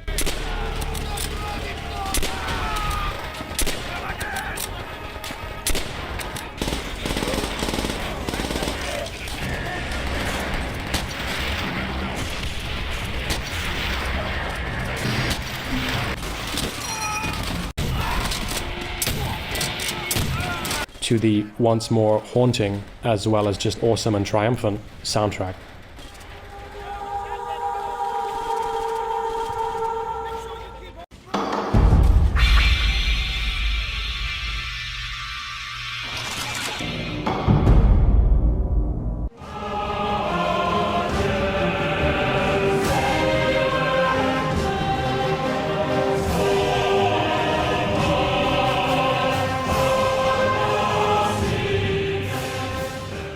Then there's the voice acting.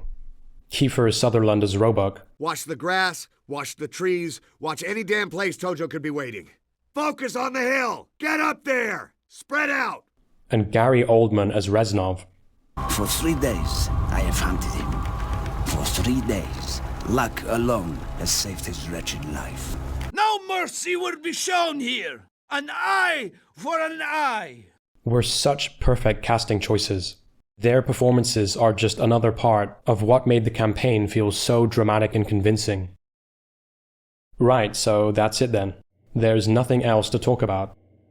Wait, what's that?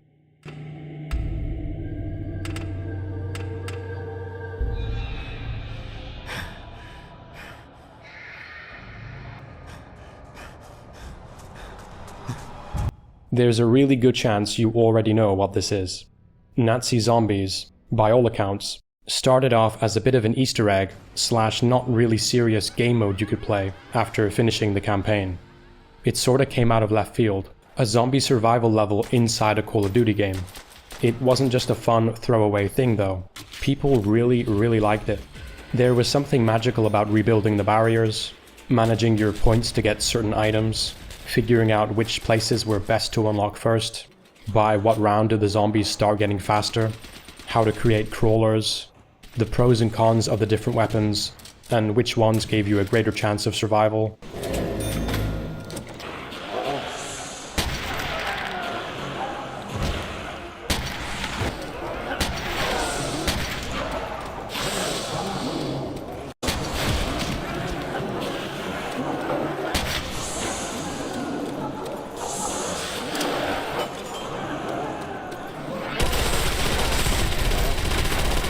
The power-ups like insta-kill,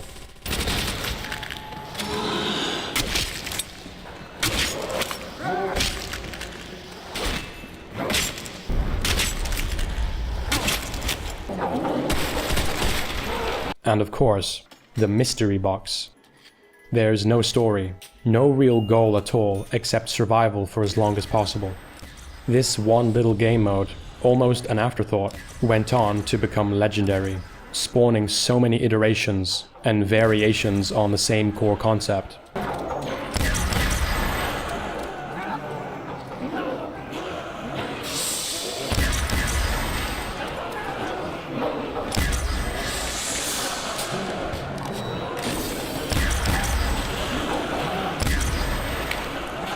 DLCs were later released, which added more fleshed out characters, more elaborate maps, the different Perca-Colas, the many cool little Easter eggs, insane experimental weapons like the Wunderwaffe, and of course, the ability to upgrade your weapons with the Pack-a-Punch machine.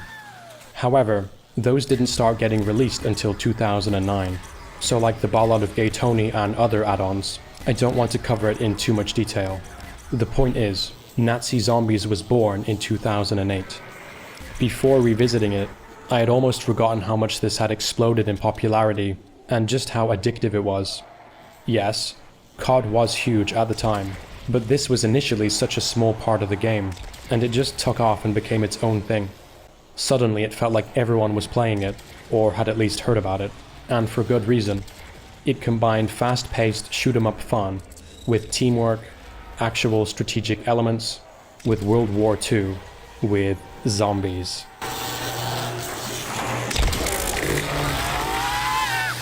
I vividly remember one time in science class, we must have been discussing some tactics for the different zombie maps, like which precise round and with what ideal amount of points does one initiate the loop on Shinonima.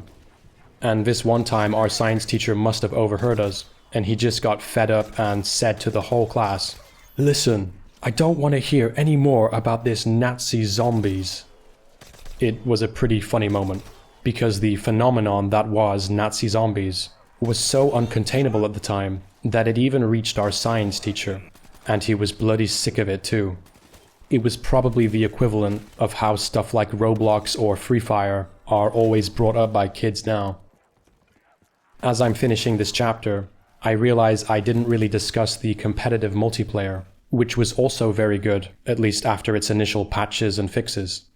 To me though, the base game, without any internet access or DLC, was the real test for games of this era. And right out of the gate, we got a lot of value and enjoyment here. Right, so what happened next? As for the whole Medal of Honor versus Call of Duty battle, World at War was pretty much the final nail in the coffin. Aside from a handful of gems like Red Orchestra 2, or some more multiplayer titles, the whole World War II FPS genre was pretty much done. EA tried to revive Medal of Honor as a modern warfare-style shooter, and that definitely wasn't too bad, but it felt a bit misplaced, with series like Battlefield and Modern Warfare already taking up all the attention. It had a sequel, which I only recently learned about, then sort of quietly faded away. At this time, EA had this two-pronged approach to compete with Call of Duty, using Medal of Honor as a more fast-paced, realistic, story-focused shooter, and Battlefield as a larger-scale, multiplayer, sandbox-type game with awesome vehicles and so on. This evidently was not a successful approach. Treyarch released Black Ops, about 2 years from the date of their last COD game, and despite a bit more of a far-fetched story, it was another straight banger, which brought back Reznov and continued zombies with even more awesome maps and new mechanics. This continued onto Black Ops 2, which was set in the future, but now as of recently the recent past. Then, of course, the wacky and wonderful Black Ops 3, which had a tremendous offering of zombie maps, with a lot of throwbacks, so that was very cool, even if that was the only thing you could appreciate about it. It had a lot of robots, and the realism difficulty was not fun. In any case, World War II finished. Until 2017, when we got Call of Duty World War II. Despite a lot of people seemingly not being huge fans of this game, I felt I had to at least give it a go before I gave an opinion about it. It's certainly the closest we've gotten to World at War since, but it's not the same thing. They knew they couldn't top that shot of adrenaline intro to the first game, so here we get this rather long, drawn-out opening with all these characters who are just not very memorable. Roebuck and Reznov are pretty hard to compete with, in all fairness. The gameplay, however, is very fluid and feels good.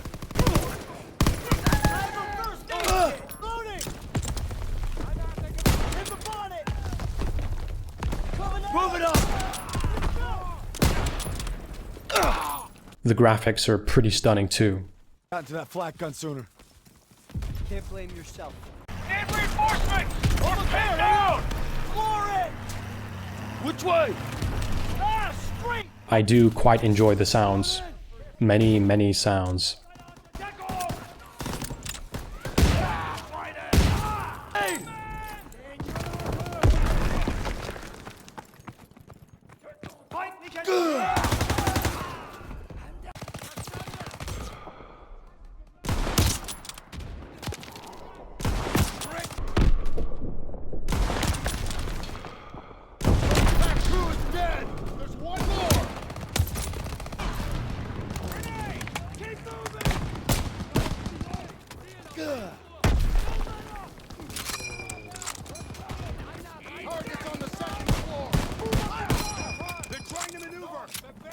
I don't want to just hate on it, because I do appreciate what they tried to do here.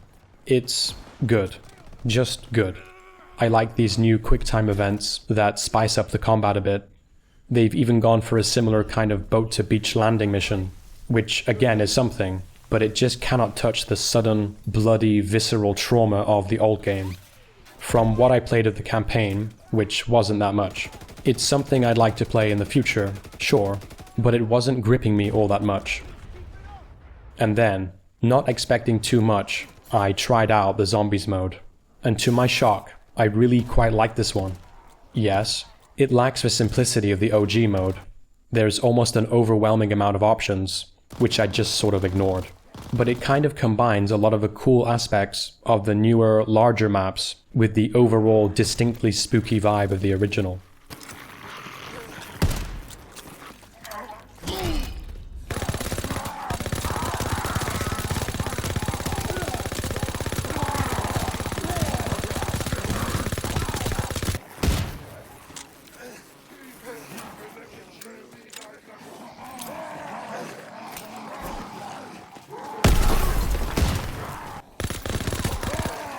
It's actually awesome. So yeah, that was a nice surprise. The last time I looked at any newer zombies modes, it all just looked too blue, too pink, too fucking purple, with too many items and hotkeys and perks and crap on the screen, as if it's the HUD for World of Warcraft or something. Again though, I digress. Other than COD, Battlefield had a unique historical wargame release in Battlefield 1. Though that felt a bit too fun at times for the First World War, it did a decent job of turning the subject matter into an enjoyable game, making use of all the old vehicles and so on. Battlefield 1 has me a bit split. It's partly really depressing, and partly this cool, heroic, fun game. I also think to make the game more fun, it stretched the truth a little bit in terms of the weapons that you could use. Though they did feel nice and clunky, I think many of them were based on prototypes that weren't actually used in the war, at least not in any standard way. In general, a good rule of thumb is don't get your history lessons from games. As for Battlefield 5, I don't think I really need to talk about it. EA put all their eggs in the Battlefield basket, and Medal of Honor was rendered permanently obsolete, merely a relic of a different time in gaming. Then in 2020, we got a pretty awesome looking VR title, Medal of Honor Above and Beyond, pretty much out of nowhere. This looks like such an honest and tasteful return to the initial conception of the franchise, with Spielberg wanting to achieve immersion for the player having this experience. But is it above and beyond the Call of Duty? Well, you tell me. Until I get a VR headset, I'm stuck with gameplay clips that can only do so much to convey the experience. It definitely does seem like a simplified, stripped down and down-to-earth game that the Call of Duty franchise has apparently moved very far from. This next game marks quite a different time in the industry, or at least a different time in the history of Valve. Left 4 Dead wasn't just some zombie shooter game, it was the zombie shooter game that took players to quite a different place than before. So how did it get started? From what I can gather, or at least what this legend on Reddit gathered for me, Turtle Rock Studios got their start developing AI bots in Counter-Strike Condition Zero, and from there, Valve employed them to design a bunch of maps and the AI bots in Counter-Strike Source, integrating them into the Source engine. The bots were pretty smart and basically had the ability to learn how to navigate new maps, meaning they could be used even on custom maps. After this, they started working on a mod for CS Source called Terror Strike, where the player would face off against a load of bots, all armed with knives. This became the genesis for what would later be Left 4 Dead. Valve initially helped fund Turtle Rock to develop this new zombie survival game, but then later bought out Turtle Rock to expedite the development of the game. An important thing to note here is that Valve removed a number of things. There was a skill system that related to certain roles you'd play. There were upgrades you could get throughout a campaign, and other stuff like more cutscenes and more different types of infected. November 17th was a rather special day indeed. And I'm not just talking about Danny DeVito's birthday. It was the day Left 4 Dead officially dropped on Steam, followed by an Xbox release the next day for all the console peasants such as myself. It was the beginning of a lot, and I mean a lot of fun playing with friends, and even on single player, though the AI isn't always the most reliable. There weren't just zombies, we also had special infected, such as the Witch, the Hunter, the Boomer, the Smoker, and the Tank. They all had their own particular weaknesses and strengths that challenged you to try and operate as a team in order to overcome. You have to turn your light off and sneak around the Witch. If you get constricted by a Smoker, you are done for, unless your buddy bails you out. It was very much a multiplayer game, and it's the teamwork that it requires to succeed that is the most rewarding part. It wasn't competitive. Sure, you got stats at the end of levels, but the goal was for everyone to survive. Altruism and helping each other out is rewarded, for example, since more of you being alive creates a better chance of escaping and surviving at the end. You need to carefully communicate with one another to figure out logistical matters, like who should we allocate the last health pack to? Healing yourself when your teammate is on death's door just makes it likelier that this teammate won't be able to help you when you really need it. Meanwhile, being a lone wolf will get you into trouble very quickly. The game will literally punish you by spawning special infected right in front of players who decide to run off too far from the pack. There was also the whole versus mode, which actually allowed you to play as special infected with all their abilities. It reminded me a lot of the Infection game mode from Halo 3 multiplayer. Good times. Good times indeed. It's kind of difficult to summarize concisely just what made this game so great whilst explaining how it was achieved. Aside from having so many of the classic Valve source engine things that we love, like the physics, the fluidity, or the sheer range of lifelike facial expressions that still blow many modern games out of the water in terms of the realism and not just looking like some dead puppet. A lot of people would cite the AI director when talking about how the game was groundbreaking. The AI director was a system whereby how you're performing and your status would determine what the game would throw at you. If you were doing really well and not getting hurt, the AI director would spawn a special infected, like a hunter or a smoker, to shake things up a bit. If you were getting hit too heavily and not doing so great, the AI director might reduce the frequency of enemies. If you didn't have enough items or ammo to survive, some might conveniently spawn for you. You might get a witch spawning in a doorway on one playthrough, and on another, a tank might jump out from an alleyway. You just can't predict it. If you stick around too long or move too slow, you'd get a horde coming after you to remind you that everything has consequences. This was such a beautiful system because it created novelty. It helped avoid getting too hard or too easy.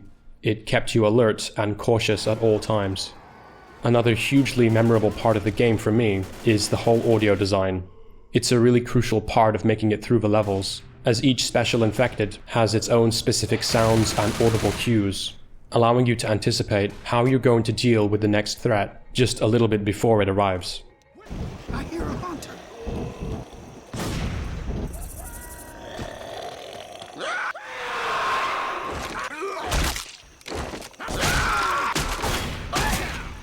Nice one! The soundtrack is dynamic and, in a sense, personalized for each player, as getting dragged away by a smoker sounded much different than just cautiously but safely walking around. Waking up a witch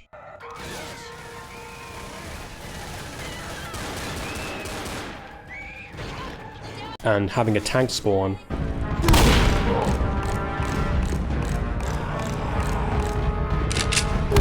also massively added to the intensity of the situation you were now in. So yeah, the audio is a key part of the game that assists you and actually reflects your individual experience, rather than oscillating generically between safe music and fight music like something in Oblivion. There is just so much that went into making Left 4 Dead an unforgettably fun experience for the players. I could do a whole video essay on the achievements, like Untouchables, which was particularly challenging and exciting to get back in the day. If you want something more comprehensive, you can actually go into developer commentary mode, where you can walk through the levels and actually listen to the developers themselves explaining how they achieved what they did. To summarize it all though, they didn't mess about.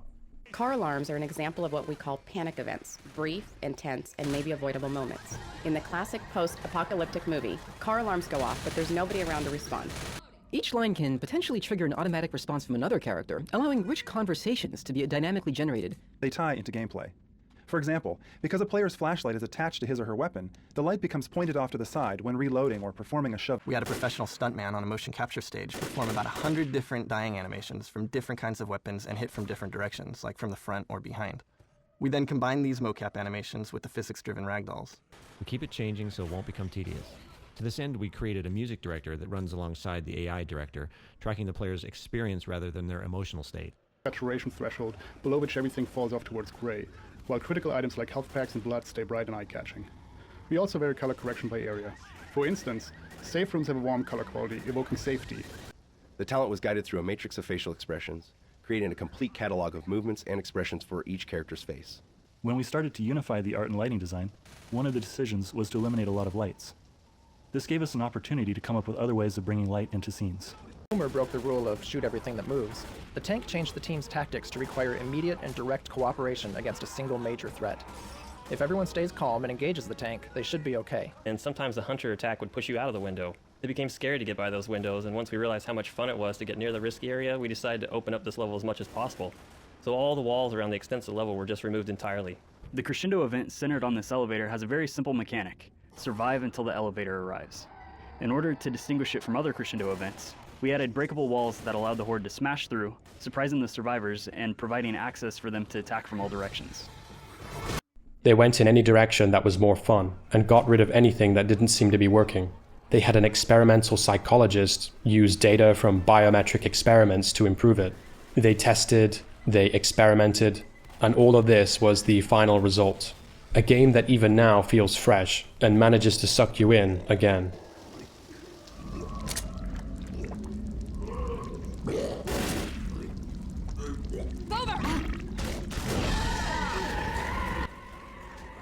A mere year after the release of Left 4 Dead, to the day, Valve dropped Left 4 Dead 2. This time, Turtle Rock took more of a backseat role, focusing more on post-release updates and stuff like porting the maps from the first game over. In the lead-up to the release, some people felt that it was just way too early to be doing a sequel to a still fresh game. There was even a boycott against Left 4 Dead 2 organized. But Valve were so damn confident about the game that they invited leaders from that boycott to actually come and playtest it. Needless to say, they ended up really enjoying it and were converted. I'm not going to go into too much detail regarding the second game, but I'll just say that most people consider this to be the definitive experience. There were more special infected, memorable characters, more advanced AI, melee weapons, very diverse and interesting campaigns, a bunch of DLCs, and a solid community that persists to this day, adding new maps, weapons, and other mods to alter the experience. What else is there to say? The game was awesome at the time and it still is. They also had me saving Noam Chomsky before I really even knew who Noam Chomsky is, or at least was. So of course, we got Left 4 Dead 3 the next year in 2010, and everyone loved it. In some alternate reality, that is. It seems that Left 4 Dead 3 was in development from 2013, and according to some reports, it was going to be a pretty ambitious shift, turning the game into an open-world experience that would have you seeing hundreds of zombies on screen. Unfortunately, due to difficulties making this project even functional on the yet unfinished Source 2 engine, and with the fact that Valve seemed to not really consider the game groundbreaking enough to justify its development, Left 4 Dead 3 was ultimately scrapped. And since then, there's been nothing but radio silence on a new Left 4 Dead game. Valve has released something like 6 games in this 17-year period since Left 4 Dead 2, and their focus has largely shifted towards Steam, maintaining live service games, and you guessed it, microtransactions in the form of these very curious virtual keys to virtual cases for virtual skins that are traded for real money. In the words of Dr. Pepper, what's the worst that could happen? Oh well, I guess Gabe is focused on that new brain chip, brainwave reading technology that promises to transform gaming. Another Left 4 Dead is just too small time, and the whole idea has been, well, Left 4 Dead. But what about Turtle Rock? They were essentially bought out by Valve, but they did become independent once again. Did they do anything to revive the series? Well, yes. In a way. Back 4 Blood was released at the end of 2021, and on the surface, this looked like the Left 4 Dead game we'd all been waiting for, and it was made by Turtle Rock, the original studio that created the whole concept behind the original series. Yes, though the Left 4 Dead IP was owned by Valve, nothing stopped Turtle Rock from developing its own awesome game. Unfortunately though, and I'll try to keep this short, it bombed pretty hard. It just felt so much less polished than Left 4 Dead. The graphics weren't bad, but a lot of the details, like the ragdoll physics and the environments, just felt like a massive step backwards. The characters were thoroughly unlikable, at least compared to absolute legends like Coach or Bill. There were complaints about it feeling incomplete, and more like a live service game. People felt a bit cheated when it came to pricing, and with content being locked behind additional DLC. And remember those things that Valve decided to scrap during the initial development for the original Left 4 Dead? Well, we got to see some of those in action here. We had this deck of cards and upgrade system, which causes a number of problems. For many, it felt kind of bloated, in the sense that a lot of cards only had some marginal benefit. New players would start off necessarily way weaker, and this would make harder difficulties too unbalanced. so now you're forced to grind to be able to get good enough. It just added complexity and got in the way of enjoying the game, compared to the simplicity of the originals, where you can just get straight into it and everyone is on the same playing field. The new AI director wasn't like the appropriately dynamic one from Left 4 Dead either, and early on players got very frustrated with just how unfair and difficult it got with all these special infected spawning endlessly with no reprieve. In any case, despite patches to iron out various issues, Turtle Rock announced it would drop support for Back 4 Blood in 2023. That being said, there are people out there that do in fact enjoy the game, and it doesn't look all that horrible when you quit comparing it to the masterpiece that is Left 4 Dead. And you never know, maybe there'll be a sequel that's much better.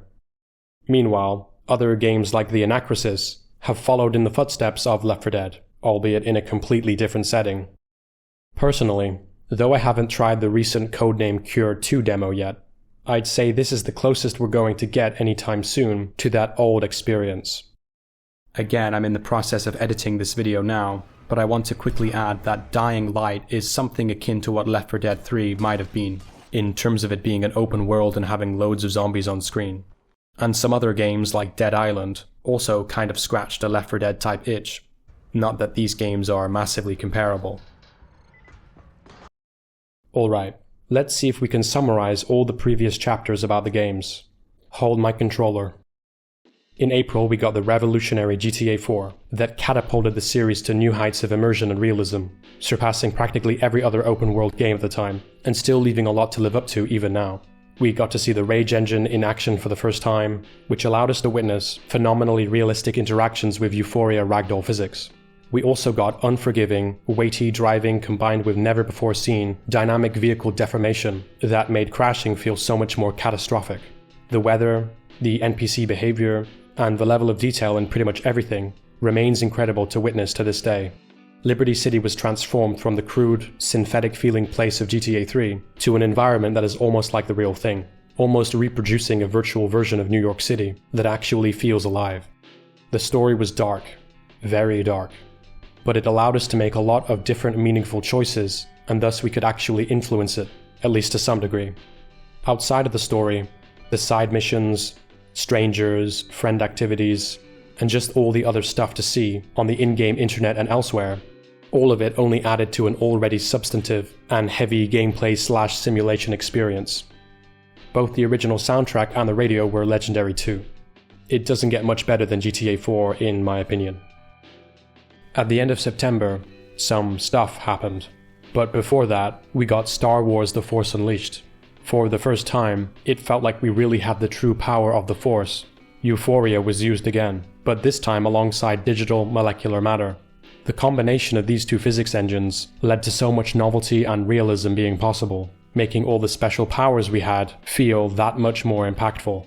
The game had a decent sequel sometime later, but the series was summarily dropped. In October, there was a hole left by GTA 4, which was perceived as overly serious, realistic, and dark. People wanted more of the silly, chaotic fun from the previous games, and that's exactly what they got in Saints Row 2. There were so many customization possibilities. Chaos was rewarded. It was over the top, and yet it was balanced with a still kind of gritty crime story. You could store loads of cars, fly a plane, and even skydive. The activities were outlandish and loads of fun.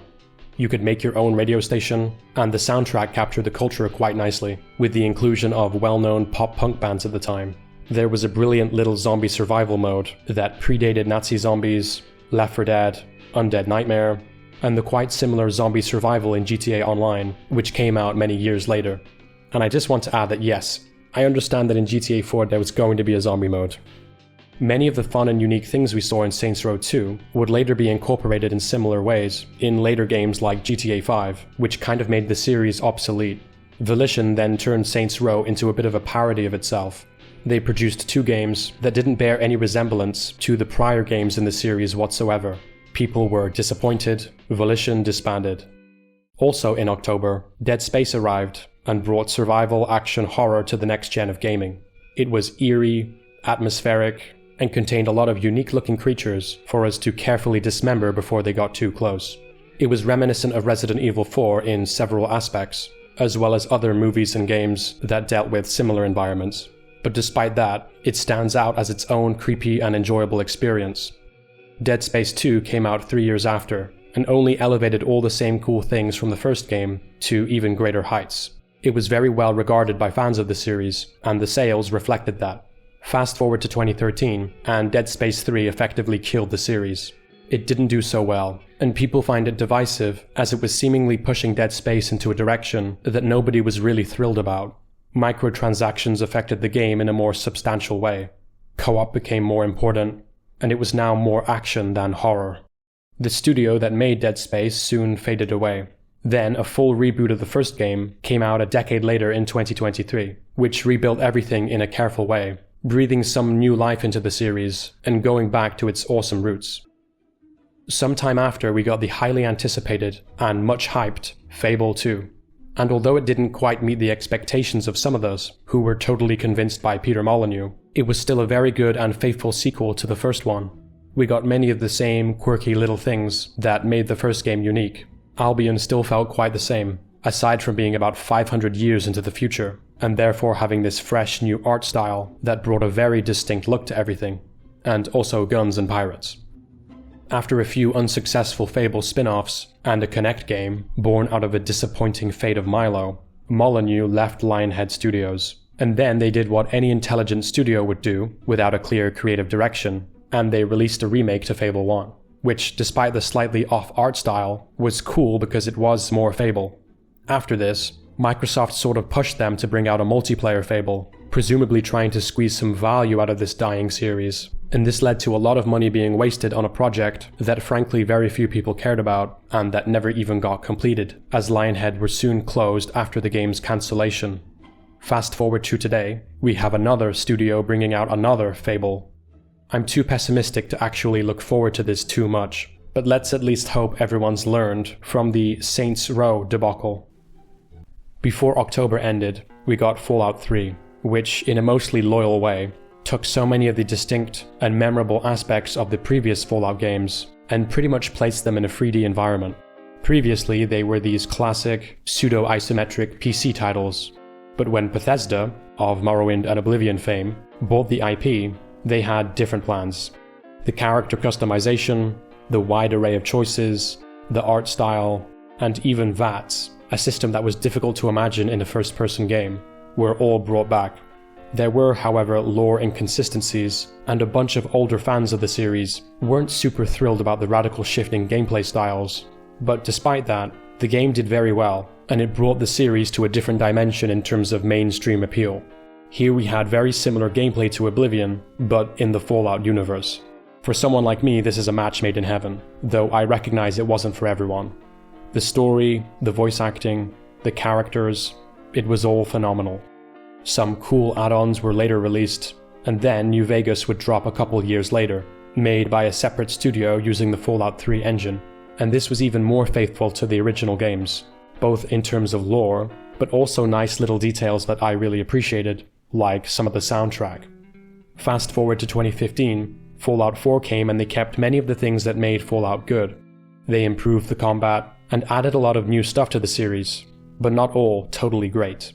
Dialogue was dumbed down, the character was voiced, the story felt more linear, the vibe was quite different, and overall to me, whilst it was good, it felt a bit more like a spectator situation rather than the immersive experiences that the previous games offered so well. Other changes like the whole factions situation, I could have done without. A few years later, the live service multiplayer title Fallout 76 launched, and was an immediate disaster. There have apparently been many improvements, but it's definitely the most grindy and tedious of all the Fallout games.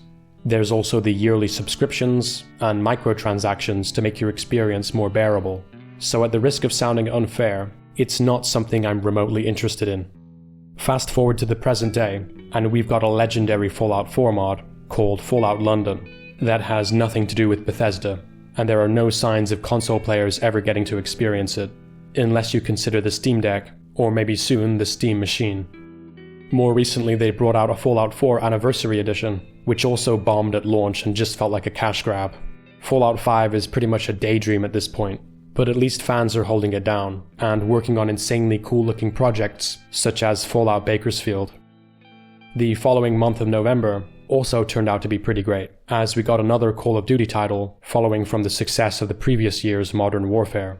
The genre of World War II first-person shooters came from the original Medal of Honor in 1999, which was a groundbreaking experience that Steven Spielberg was instrumental in shaping. After a bunch of Medal of Honor releases, competition started to creep in, offering different gameplay possibilities, such as Battlefield, developed by another studio under the umbrella of EA, who were also handling Medal of Honor.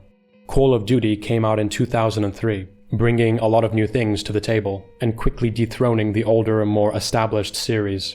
Some back and forth occurred between the two franchises until World at War, which was arguably the final nail in the coffin. Despite being rushed, it felt very polished. It was visceral, brutal, dark, and more than anything else, a lot of fun. The details, graphics, and gameplay still hold up to this day, and of course were very impressive back then. The stories were beautifully written, and there was pretty much no filler anywhere in the game. It's all fast-paced, non-stop action. Cutscenes and loading screens were used sparingly, but to great effect, only building up to the carnage you're about to experience. Everything about the game was memorable. The maps, levels, characters, the music, and without a doubt, the epic voice acting performances for Reznov and Roebuck. If that wasn't enough, the Nazi Zombies game mode opened up the doors to a whole new world of fun. Regardless of which iteration of zombies you prefer, for which release of Call of Duty, or whatever map, it must be acknowledged that the whole thing started off here in World at War. The multiplayer was decent too, but I can only discuss so much in one video. After this, Black Ops only continued the gritty awesomeness, but it wasn't until 2017 that another World War II game would come to the series. And whilst I think the Zombies mode stands out as really good, at least based on the single match I played, my overall impression of the campaign is that it just cannot stack up to the older game. Of course, there have been other historical FPS wargames, with even Medal of Honor receiving a bit of a reboot, but whether you like it or not, all other games in this genre since World at War have very big boots to fill and risk living in its shadow. Later in November, we got another taste of zombie survival. Left 4 Dead, initially born out of an ingenious little game mode for Counter-Strike. It was fun, innovative, suspenseful, challenging, and in case I forgot to say it, fun. It wasn't just a zombie shooter, it was a game that was cleverly designed to force you to work as a team. The new AI director ensured that each time you played the game, it would be different from the last. Different special infected spawn locations, and dynamic shifts in difficulty, coinciding with how well you're managing. The soundtrack in the game was also dynamic and even an individual experience for each player, perfectly reflecting whatever was happening at the time. The physics was entertaining, to say the least. And finally making it to the escape vehicle with everyone on board really felt like an achievement. The following year, Left 4 Dead 2 promised to be everything the first game was, and more. It added a range of improvements, and for many, it remains the definitive way to play Left 4 Dead to this day, still maintaining a strong community, full of upgrades and mods to keep the experience fresh. Left 4 Dead 3 was rumored to be in development a few years later, but was ultimately scrapped, due to internal issues and problems with the new source engine not being finalized. After that, Turtle Rock Studios, who had originally developed Terror Strike, the precursor to Left 4 Dead, went on to produce Back 4 Blood. Many of those that worked on Left 4 Dead weren't involved in this game, and while it definitely resembled something like it, most people who were expecting another Left 4 Dead ended up feeling very let down. Although I've covered a bunch of games in detail, and I've already said this video isn't comprehensive, I thought I would dedicate a bit of time to mentioning some more much-loved releases from this year, starting with Little Big Planet. I remember my brother getting a PS3, and I'm pretty sure that this was the only game that came with it. Well, that and some odd virtual reality type thing that seemed to be built into the PlayStation Network that allowed you to do weird things like walk into a digital shop and use real money to buy digital clothes for your digital avatar. Anyway, Little Big Planet was a pretty creative and cute little game. I remember enjoying the physics in particular of the little Sackman character who you could throw around like a sack, and the different quaint environments you could run around in. It was just a nice little game. Next up is Mirror's Edge. I distinctly remember seeing the trailer for this game and being utterly blown away by how cool the gameplay looked. I was really into freerunning and parkour at the time, and I borrowed this game from a friend of mine. It's basically like a GoPro perspective parkour simulator of sorts. The graphics, particularly the lighting, looked almost photorealistic at the time. Gears of War 2, an actual Xbox 360 exclusive. A lot of people tout Gears of War 2 as a masterpiece. It's very highly rated among critics and regular players. Admittedly, I only played Gears of War 1 quite briefly, and while I found it quite fun at the time, I was never hugely into the series. Looking at some gameplay for Gears of War 2, however, has made me want to try this series again. It's gritty, has this wonderful environment, totally distinctive, totally awesome looking. People say that Gears of War 2 is basically an expanded, deeper version of the first game. It has a richer story, smoother gameplay, and not to mention chainsaw duels. Rainbow Six Vegas 2. Whilst I didn't play this one, I vividly remember my brother playing the first game and using a headset to communicate with his AI teammates when raiding buildings and so on. Not that it was all totally perfectly reliable. You really didn't want your teammates to think you said open frag when you really meant open flash, for example. But again, it was 2003, and you were talking to bots as if they were real people, which is just a really cool thing to be able to do in a game. And no hate on Nintendogs, but a much more badass use for a mic. I remember thinking he might have been playing with other people online, which would have been more of a big deal on the original Xbox. In any case, Rainbow Six Vegas 2 seemed to only improve on this formula. It's a tactical shooter that goes a lot further in terms of immersion than really any FPS game, with regards to the tactical element where you give commands and talk to your team. It's a lot of close quarters, careful planning. Enemies are smart enough to shoot through walls, and so you have to really consider the best approach for the given problem. The progression system was neat and rewarded you with different weapons and gear. You could even customize your character to the point of being able to place your face on them, which looks both hilarious and brilliant. And now I'd really like to try it out for myself too. Other than that, it had a certain game mode which I can only describe as a much more realistic version of Counter-Strike. Metal Gear Solid is a pretty legendary series. You might even call it a pretty solid series, which has mainly been exclusive to PlayStation. Metal Gear Solid 4 for the PS3 is, again, highly rated among fans of the series. It brought Metal Gear Solid to the next generation. And if it isn't their favorite MGS game, it's frequently placed within the top 5 or top 3 by many MGS fans. That being said, like almost anything, it's apparently divisive.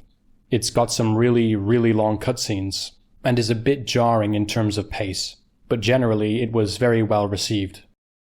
Burnout Paradise. I'm not a big racing game person, but Burnout Paradise seemed like a really unique one.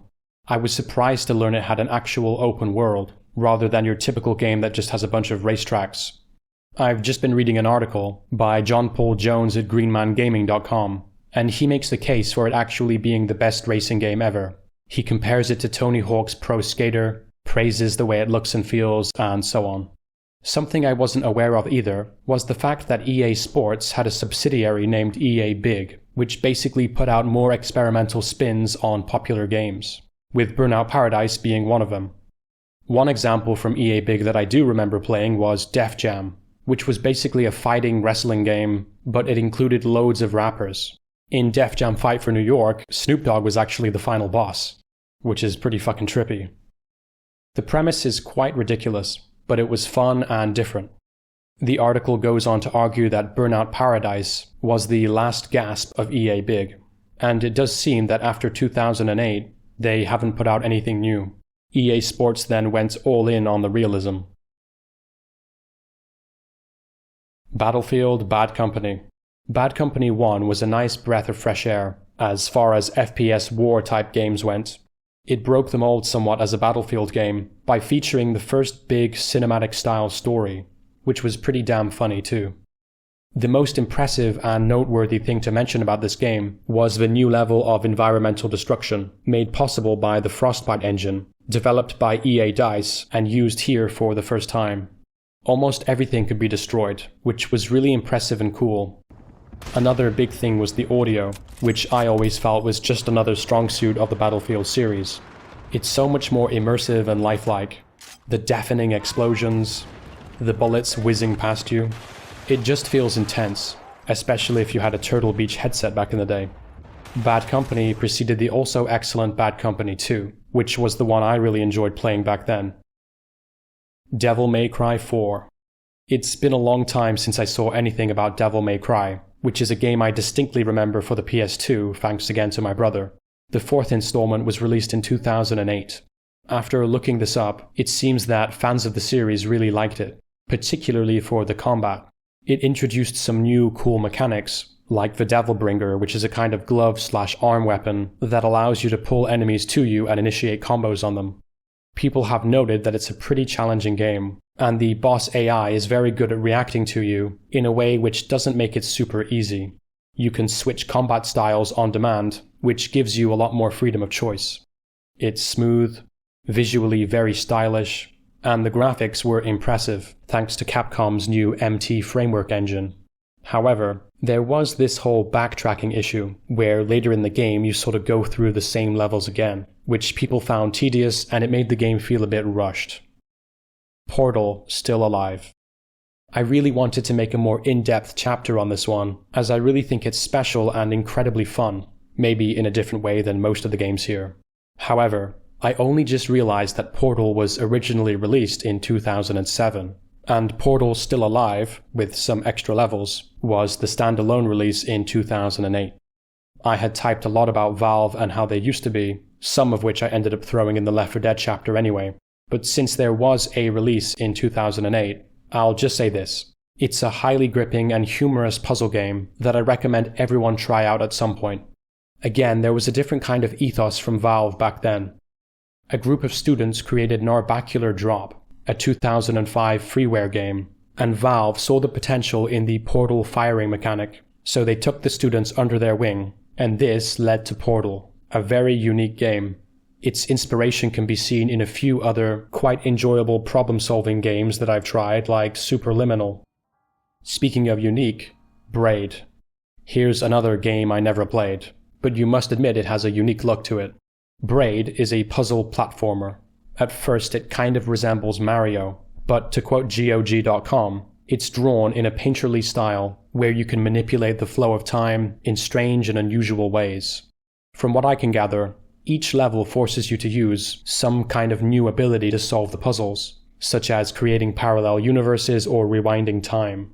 I'm sure Super Mario Odyssey does something similar to this, but don't quote me on that.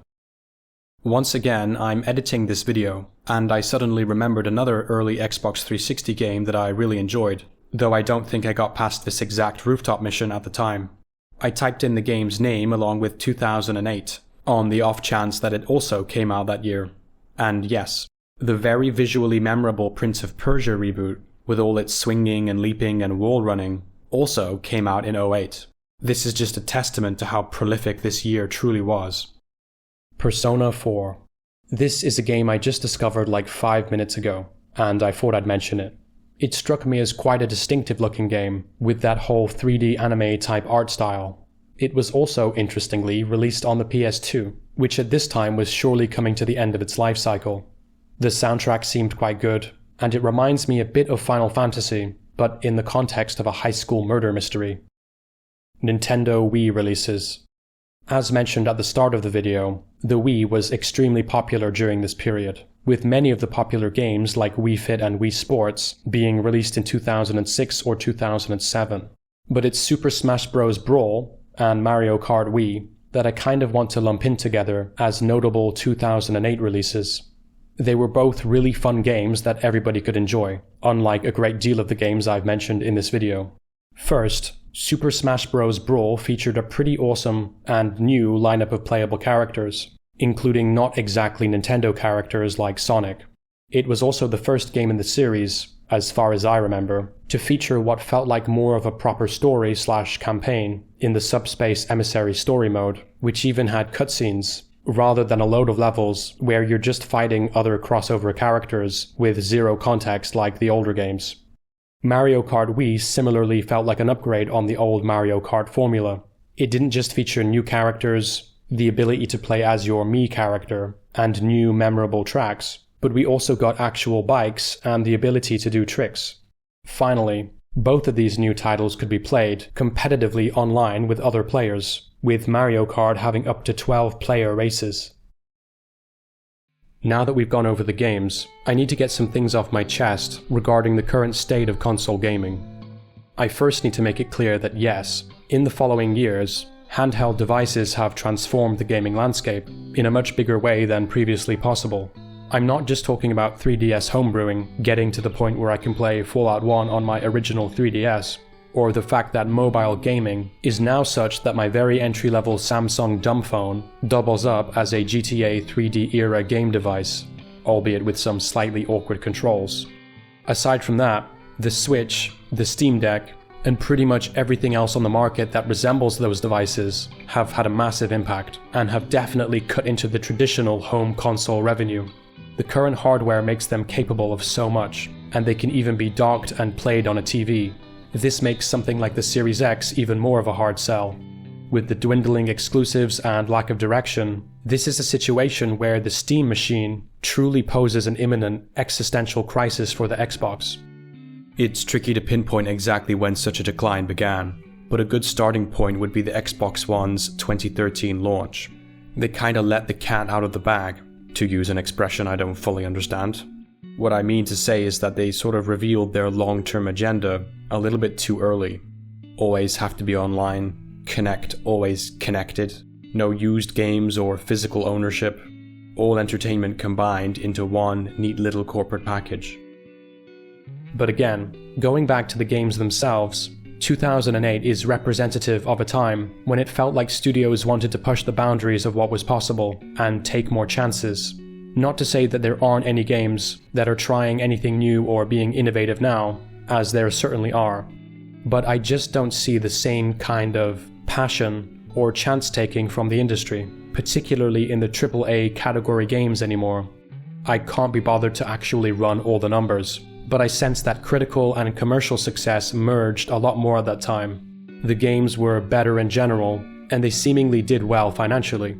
There was less copying and pasting of the same formulas, with a bit more upgraded resolution and shinier graphics each time. It feels as though many studios now are trying to play it safe, but also actively doing things that alienate the very gamers they ostensibly want to make happy. There are cartoonishly long releases between games that we want more of, endless squeezing when it comes to pointless re-releases and microtransactions, and they've really figured out that skins, season passes, and subscriptions is what the industry is now. They're leaving big money on the table by making you pay just once for a game. To an extent, I totally get why this is the case. As we've covered with series like Saints Row, a single release has the ability to make or break a studio. It's high risk, high reward, with a few big players dominating the market, whilst everyone else fights for scraps.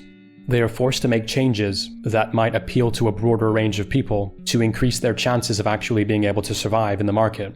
Yet at the same time, it's easy for loyal fans of a certain franchise to feel disappointed or even betrayed, because what they know and love is changing right before their eyes. In the case of Volition and Saints Row, nobody wins. These days it feels as if everything is being merged together. Xbox, PC, handheld streaming devices, no more exclusives, Halo on the bloody PlayStation, Fallout on the Switch, Red Dead Redemption on the bleeding iPad, through Netflix. So in light of all that, what's the point of having an Xbox Series console in particular, or any console for that matter? Yes, it's an affordable and more convenient way to play all those next-gen titles that my crummy laptop can't even hope to run. But factoring in the potential savings on PC titles, as well as the wider breadth of games available, those are some massive pros that counteract the cons of sometimes not amazing compatibility, and obviously the much higher cost of a really good PC. Plus, sometimes even on consoles, you will experience a stuttery, glitchy mess that makes you question the whole compatibility argument. This isn't even mentioning the community mods that are totally unavailable for most console versions of games. The Xbox is backwards compatible. Well, kind of. There are a few games I physically own on the Xbox 360 that just don't work, but many others do work quite nicely, including some delisted games that you can't even get digitally anymore. and some of these games, like Fallout 3, have a bunch of cool graphical or performance upgrades. But realistically, many of these games can be played in a superior way on the PC. I can do loads of other cool stuff on the Xbox, like running emulators in developer mode, which, once again, can easily be done on a decent enough PC. The future of dev mode isn't entirely certain either. It is really cool though, and certainly something to factor in when comparing different platforms. Another argument for sticking with the Xbox is that I do already have a bunch of digital games, which I arguably don't really own. It depends upon what the meaning of the word have is, I guess, along with words like own or buy, but that's a topic for another video altogether. As an aside, I was going to go way more into detail on the topic of gaming becoming increasingly digital and how this compares to physical games, but this video is already super long, so I'll just throw a few main points together. I don't want to be against digital games too much, because there are genuine advantages that isn't just convenience. Just take a look at how GOG.com handles their DRM for games. In terms of ownership, that's arguably even better than a disc, since you'll still typically be restricted on exactly what you can do with said disc, though people are always finding ways around such restrictions. Another important aspect of why these older games might seem more memorable, at least based on research I've seen, is that they required us to physically open the cases, place the discs in the tray, close the disc tray, put the case back on the shelf, and so on, which is more a multi-sensory experience than just going through a digital library and instantly clicking in and switching between titles. But regardless, as I said in the intro, owning a console wasn't always this underwhelming. There was a time when having an Xbox or a PlayStation meant you were in for something special, something inaccessible to those on other platforms like the PC. There were proper exclusives. You had really clear reasons for wanting to have a console. You didn't have to rethink your purchase. It was just obvious. You want to play some unique, narrative-driven games like The Last of Us or Heavy Rain? Well, sorry mate, you needed a PS3. What about Fable II, Gears of War, or the Halo games years before they came to the PC? Well, sorry again. You needed an Xbox. Partly why Nintendo is now able to charge $80 for the latest Mario Kart is down to the fact they've always been so protective of, and committed to, their exclusives. Outside of fan ports, concept art, or weird bootlegs, you're likely to never see Mario, Pikachu, or Link on an Xbox or PlayStation. Now, I'm not trying to say that new thing automatically equals bad, but the handful of really quite special games that have been released in recent years feel more like one-offs, with a lot of them coming from indie developers and small studios, whereas there was a consistent run of years before that felt like constant improvement and innovation from the top players in the industry. And now, not so much. Quite the opposite in some cases. I guess I'll end this video by just saying, I'm not against evolution and innovation. I'm all for it. But there's the kind of evolution that, say, worked so well for Fallout when it became 3D. And there's the evolution, or maybe devolution, of a series morphing into what only resembles a giant cash cow. Big changes can elevate or revive a series, yes. But as I've outlined a fair few times, these changes can very much miss the mark and lead to the demise of not just the game but the studio itself. The conspiracy theorist in me just imagines these big studio executives sitting in a meeting with those guys from the smaller studio they own and being like, okay, great. People loved Dead Space. Fable and Saints Row were hits. Now here's what we're gonna do. We're gonna force you to change it into something different, and then shut you down for not being profitable enough. Then we'll take the IP and find some way to rinse more cash out of your ideas when we get around to it. But of course, in reality it's multifactorial. Studios get big, turn into corporations, or to put it more accurately, they get bought out and become more beholden to big companies, if not outright getting subsumed by corporations. They get more responsibility, but it's a much bigger operation now, so responsibility is more diffused. They have all these shareholders, older developers and writers move on, and they have to sit there and see all these other live service titles and these other games that incorporate microtransactions just soaking up so much of the profit. Meanwhile, they feel they've reached the expiration date for these now old games, so why bother trying to extend them further at the risk of it all getting stale? So yeah, I know it might sound like I'm disparaging a number of figures in this video. Peter Molyneux, EA, Todd Howard, Valve and Gabe, Microsoft, Volition, and even Rockstar. I can see how it sounds that way, but you have to remember that these companies and individuals, or rather the talented, brilliant, and passionate developers, designers, and writers, helped to bring us so many unforgettable experiences. They achieved so much awesome stuff. I just think it's possible that once you're big enough, you can start to worry less about what gave you that success in the first place, and more about the profit margins and making shareholders happy. No one is immune to this, and so some accountability and dialogue, I feel, is the best solution when you're faced with consistent disappointment. That, and just outright voting with your dollar, and not just accepting any of the slop they try to throw at you. Alright guys, massive thanks to those of you who were somehow superhumanly patient enough to listen to the whole thing. It was long. It was Scorsese type long. But as usual, I've tried to condense as much information and analysis into it as possible, so hopefully you got something out of it. Here are some of the hate comments I predict I'll receive for this one, if anyone even watches it, that is. Again, feel free to use these as a template for your comments, but just try your best to be kind of original. Like, instead of saying bro, try to say something like little bro, or maybe dude. You get the idea. Before I forget, massive shout out to Blue Harrison for being my supporter on Patreon, though I've yet to add any exclusive content on there. It's something I'm still figuring out, so bear with me. I'd like to get the uncensored versions of all my videos out, and maybe some special Patreon/members only videos, but there are upload limits and so forth I need to navigate. In any case, I really appreciate anyone wanting to help me get this channel going. So again, massive thanks for all the support. And that's all she wrote. I hope you enjoyed it. And once again, I can't even speak French, but still, je ne parle pas français, but au revoir.